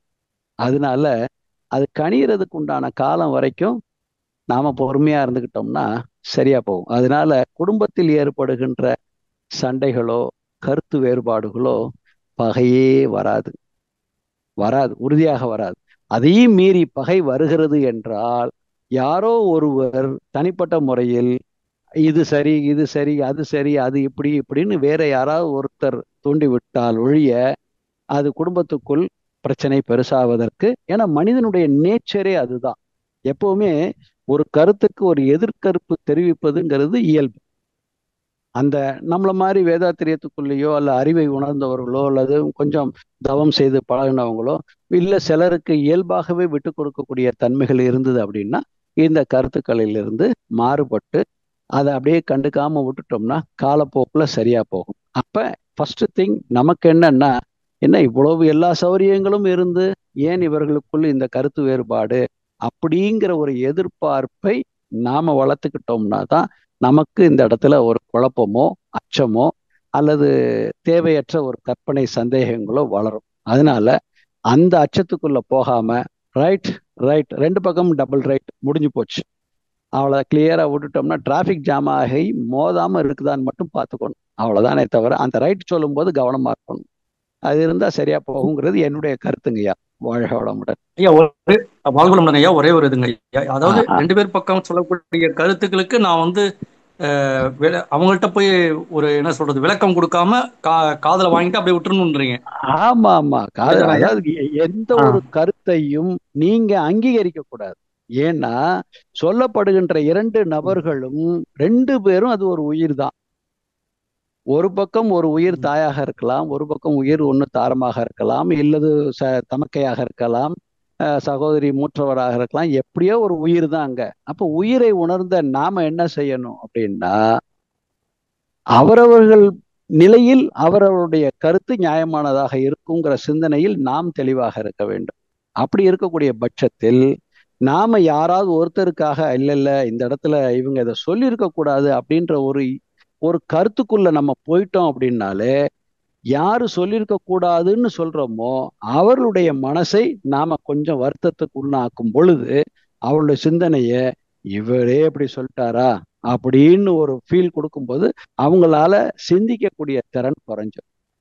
அதனால நாம கருத்துக்களை தெரிவிக்காம அவங்க உங்கள்கிட்ட கருத்து கேட்டால் 2 பேருக்கும் பொதுவான கருத்து சொல்லக்கூடிய அளவுக்கு நம்முடைய சிந்தனையை வளர்த்து கொண்டு சொல்லக்கூடிய கருத்துக்களை கேட்பவர்களுக்கு கேட்கும் பொழுது மட்டும் சொன்னா போதுங்கிறது மகரிஷியுடைய வழிகாட்டுதல். தேவையில்லாம நம்ம ஓவர் டோசேஜ் கொடுத்தோம்னாலும் என்ன ஆகும்? குழப்பம் தான் வரும். அதனால தேவைப்படும் பொழுது செய்யணும். மீதி நேரத்துல நாம என்ன பண்ணணும்னா ஜஸ்ட் லைக் தட், ஓகே, வாழ்க வளமுடன், வாழ்க வளமுடன். இது ஒன்று, இது நாம செய்ய வேண்டிய வழிமுறை. இன்னொன்னு, தவத்துல நல்ல தவம் செஞ்சு முடிச்சுட்டு உங்களுடைய கருமையத்திலிருந்து அவளுடைய கருமையத்துக்கு நல்ல பாசிட்டிவான வைப்ரேஷன்ஸ்ல எல்லோரும் நல்லா ஒற்றுமையாக இருக்கிறோங்கிற ஒரு சிந்தனையை மேல் பதிவாக கொண்டு வர இயற்கையின் வழியில் நாம என்னதான் ஒரு செடியை, ஒரு மரத்தை வாழ்த்திக்கிட்டே இருந்தாலும் அதனுடைய காலம் முடியும் பொழுதுதான் அது மொட்டு மலராக மாறும், மலர் பிஞ்சாக மாறி பிஞ்சு காயாக மாறும் இல்லையா? அதை நம்ம இன்னைக்கு விஞ்ஞானத்தின் மூலமாக 120 நாள் வர வேண்டிய ஒரு பயிரை 60 நாள்ல கொண்டு வந்திருக்கோம். ஒரு 1/2 டன் வர வேண்டியதை 1 டன்னாக மாற்றிருக்கிறோம். இது விஞ்ஞான வளர்ச்சி. பட் தத்துவ வாழ்க்கைக்கு அப்படி முடியாது. காலம் கனிந்து வரும் பொழுதுதான் சில விஷயங்கள் நடக்கும். அந்த காலம் கனியும் வரை பொறுமையை நாம் வளர்த்துக் கொள்வது சிறப்பாக இருக்கும் அப்படிங்கிறது என்னுடைய கருத்துங்க. சிறப்புங்க ஐயா. வாழ்க வளமுடன். ஐயா நன்றி. வாழ்க வளமுடன். வாழ்க வளமுடன். மிக சிறப்புங்க ஐயா. அடுத்த அன்பராக செவேலையா, வாழ்க வளமுடன்.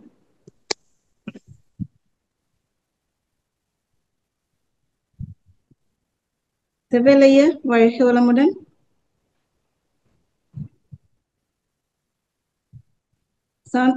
சாந்தி சுந்தரம் அம்மா, வாழ்க வளமுடன். அம்மா சாந்திமா கொஞ்சம் வெயிட் பண்ணுங்கம்மா. சிவலையா பேசுங்க.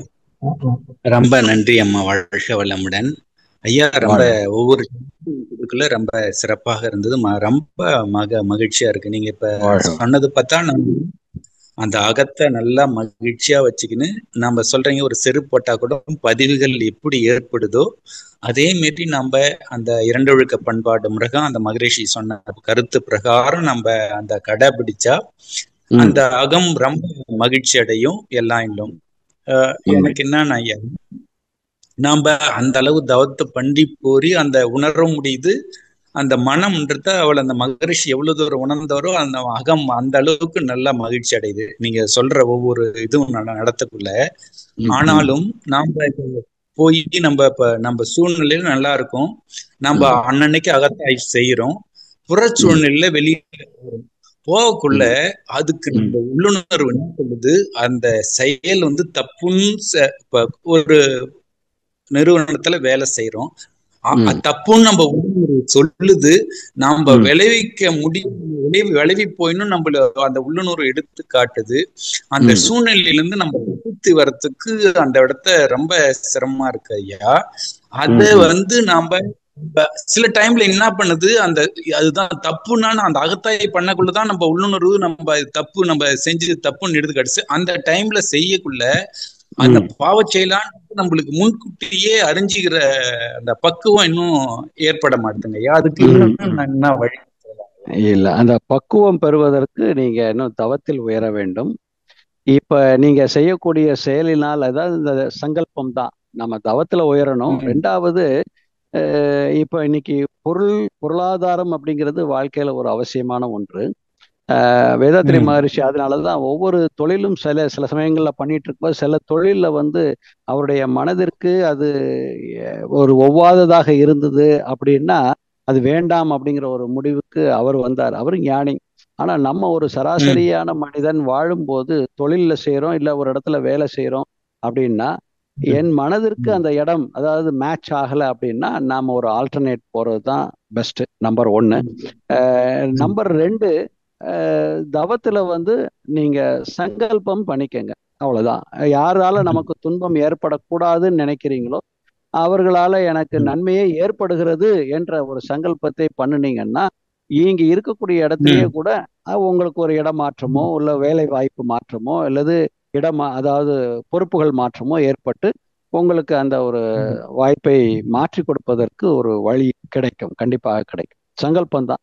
எனக்கு இப்ப நான் வேலை செய்யறேன் ஒரு இடத்துல, எனக்கு அந்த பொறுப்பு பிடிக்கல அப்படின்னா எனக்கு நாம என்ன சங்கல்பம் பண்ணலாம்னா, என்னுடைய பொறுப்புகள் மாற்றப்பட்டு நான் இன்னும் சிறப்பான பொறுப்புகளை சிறப்பான செய்வதற்கு இந்த நிர்வாகம் எனக்கு பேருதவியாக இருக்கிறது. அந்த நிர்வாகத்துக்கு நான் நன்றி தெரிவித்துக் கொள்கிறேன், சங்கல்பம் பண்ணுங்க. அந்த சங்கல்பம் பண்ணா உடனே அது எதிர்பார்ப்புகளை நீக்கிட்டு சங்கல்பம் பண்ணுங்க. அது எப்போ உங்களுக்கு கிடைக்குமோ அது உறுதியாக கிடைக்கும். இந்த சங்கல்பம் பண்ணும்போது 2 நடக்கும். ஒன்று மன அமைதி கிடைக்கும், இன்னொன்று அந்த வேவ்ஸ் போய் உங்களுக்கு அந்த சந்தர்ப்பத்தை உருவாக்குவதற்கு ஒரு வாய்ப்பையும் கொடுக்கும். இதுதான் வாழ்த்துல உள்ள பெரிய சிறப்பு.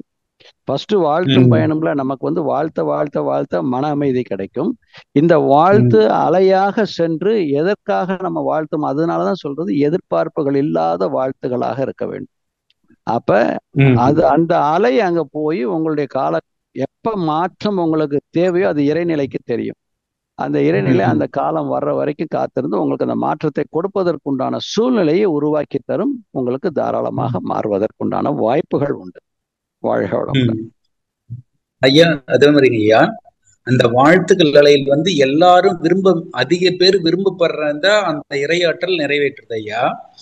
அதுவே நம்ம இண்டிவிஜுவலுக்கு நம்ம நினைக்கக்குள்ள அது வந்து நம்ம சிரமப்படுறோம் ஐயா. சொல்றத புரிஞ்சுங்களா ஐயா? அல்ல, அதாவது அந்த அந்த வாழ்த்துல மகரிஷி ரொம்ப அழகா என்ன சொல்லியிருக்கிறாரு அப்படின்னா, அதாவது உடல் தகுதி, அறிவின் தகுதி, பொருளாதார தகுதி, சூழ்நிலை, இந்த 4ம் சரியானதாக இருக்கக்கூடிய ஒரு எண்ணம் மட்டுமே நிறைவேறுவதற்குண்டான வாய்ப்புகள் உண்டு. இதுதான் மகரிஷி சொல்றாரு. அப்ப நீங்க வாழ்த்தும் போது கூட நீங்க ஒரு நிலையில் இருக்கீங்கன்னா அந்த எந்த வாழ்த்து இந்த 4க்குள்ளேயும் அடங்குதான்னு பார்க்கணும். இப்ப நான் வந்து எவரெஸ்ட் மலை ஏறணும்னு சொல்லி நான் சங்கல்பம் பண்ணி வாழ்த்துறேன்னு வச்சுக்கோங்க. எனக்கு அந்த சூழ்நிலை வரணும்னா கண்டிப்பா எனக்கு அது வாய்ப்புகள் வர்றதுக்கு இருக்காது. ஏன்னா உடல் தகுதி இருக்கான்னு முதல்ல டெஸ்ட் பண்ணுவாங்க. அப்புறம் பொருளாதார தகுதி இருக்கான்னு நான் என்னைய நானே பார்த்துக்கணும். அப்ப இந்த 4ஐயும் நான் சரி பண்ணிட்டு என்னுடைய வாழ்த்துக்களை போட்டேன் அப்படின்னா எனக்கு அந்த வாழ்த்துனால நன்மை ஏற்படும். இல்லாட்டி அந்த வாழ்த்து வந்து என்ன ஆகும், எனக்கு மன அமைதியை மட்டும்தான் கொடுக்குமே தவிர காரியம் ஜெயிப்பதற்கு உண்டான நன்மையை வழியவோ வாய்ப்பையோ தருவது கொஞ்சம் சிரமப்படும். அதனால மகரிஷி அதுக்கும் சொல்லிட்டார், அறிவின் திறன், உடல் வலிவு, பொருளாதாரம், சூழ்நிலை, இந்த 4ம் சரியாக நமக்கு இருந்தால் உங்களுடைய எண்ணம் முழுமையாக நிறைவேறுவதற்கு வாய்ப்புகள் உண்டு அப்படின்னு மகரிஷி சொல்றாங்க. அதை ஒவ்வொருவரும் நாம் அதை ஒப்பிட்டு பார்த்து கொள்ள வேண்டும். வாழ்க வளம். சரி, ரொம்ப சிறப்பு, மிக்க மகிழ்ச்சி. வாழ்க வளமுடன். வாழ்க வளமுடன். வாழ்க வளமுடன் அம்மா.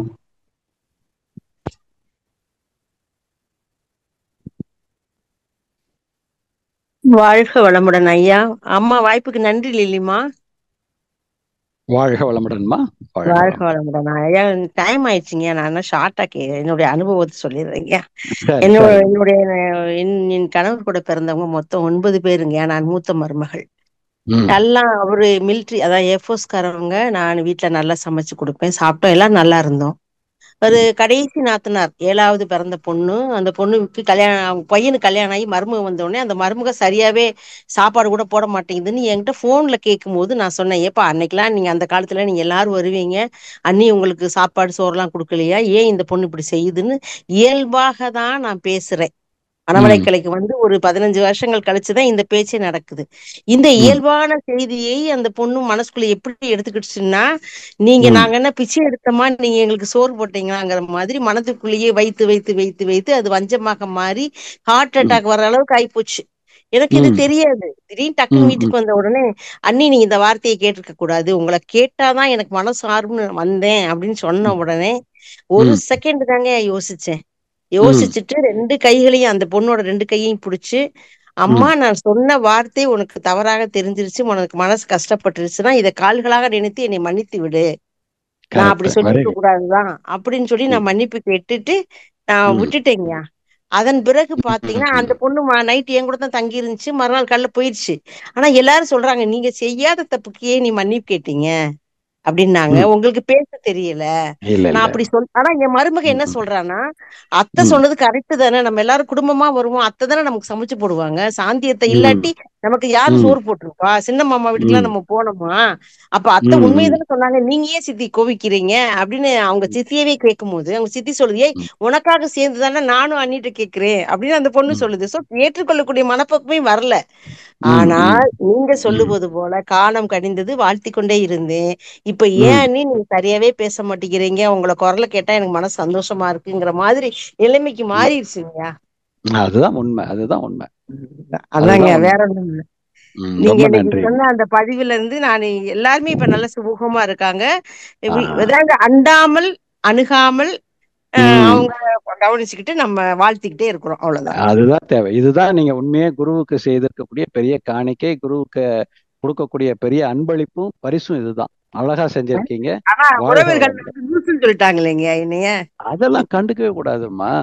அதெல்லாம் ஆமாமா, அதெல்லாம் நமக்கு அதெல்லாம் பாத்துக்கிட்டோம்னா நம்ம வாழவே முடியாது. அதெல்லாம் வாழ்த்தவே முடியாது. அது ரொம்ப கஷ்டம். எல்லாரும் நம்மளை வாழ்த்தணும், அது ஒரு பெரிய வாழ்த்தா நீங்க எடுத்துக்கணும். அப்படி சொல்லும்போது அந்த வாழ்த்து கிடைக்கிறது ரொம்ப சந்தோஷப்படணும், அவ்வளவுதான். யாரு அப்ப ஒன்றுமே அறியாதவர்கள் அந்த நிலையில இருப்பாங்க, அப்ப அதுக்கு சமம்னு நம்ம சந்தோஷப்படுத்திக்கலாம். பரவாயில்ல, அருமை அருமை. வாழ்க வளமுடன். ஐயா, உங்களுடைய சிந்தனை பூரா நல்லா இருந்ததுங்க. உங்களுடைய சிந்தனை தொகுப்பு தெளிவான விளக்கங்களையும் கொடுத்தீங்கயா. எங்களுக்கு எல்லாரும் பயனுள்ளதாக இருந்தது. குருவருளும் இறையருளும் உங்களுக்கு துணை நிற்கட்டும். உங்களோட அருள்பணி சிறக்க இந்த சகோதரியின் அன்பு வணக்கங்களும் வாழ்த்துக்களும் ஐயா. நன்றிங்கய்யா. மிக்க மகிழ்ச்சி. வாழ்க வளமுடன். லில்லிமா, நன்றிங்கம்மா. வாழ்க வளமுடன் அம்மா. நன்றிம்மா. வாழ்க வளமுடன். வாழ்க வளமுடன் ஐயா. வாழ்க வளமுடன் ஐயா. மிக சிறப்பா இன்னைக்கு சிந்தனை விளக்கம், கேள்வி பதில் நிகழ்ச்சி ரொம்ப நல்லா பண்ணி கொடுத்தீங்க. நிறைய செஞ்சுக்கலாமாங்க ஐயா? நிறைய செஞ்சிடலாம். குரு அருளாலும் திருவருளாலும் இன்றைய நிகழ்வுகள் அனைத்தையும் குருபிரான் வேதாத்திரி மகரிஷி அவர்களுக்கே சமர்ப்பணம் செய்து வாய்ப்புகளை அள்ளி கொடுத்த நமது ஆழியார் அறிவு திருக்கோயிலுக்கும் இறைநிலைக்கும் தொகுத்து கொடுத்த லில்லி கோபால் பேராசிரியர் அவர்களுக்கும் இணைந்த அன்பர்கள் அத்தனை பேருக்கும் குருவின் நினைவில் இருந்து வாழ்க வளமுடன் என்று வாழ்த்தி இந்த நிகழ்ச்சியை நிறைவு செய்கிறேன். வாழ்க வையகம், வாழ்க வையகம், வாழ்க வளமுடன். வாழ்க வளமுடன். மிக்க நன்றிகள் ஐயா. வாழ்க வளம். நம் கடமை அறவாழ்வின்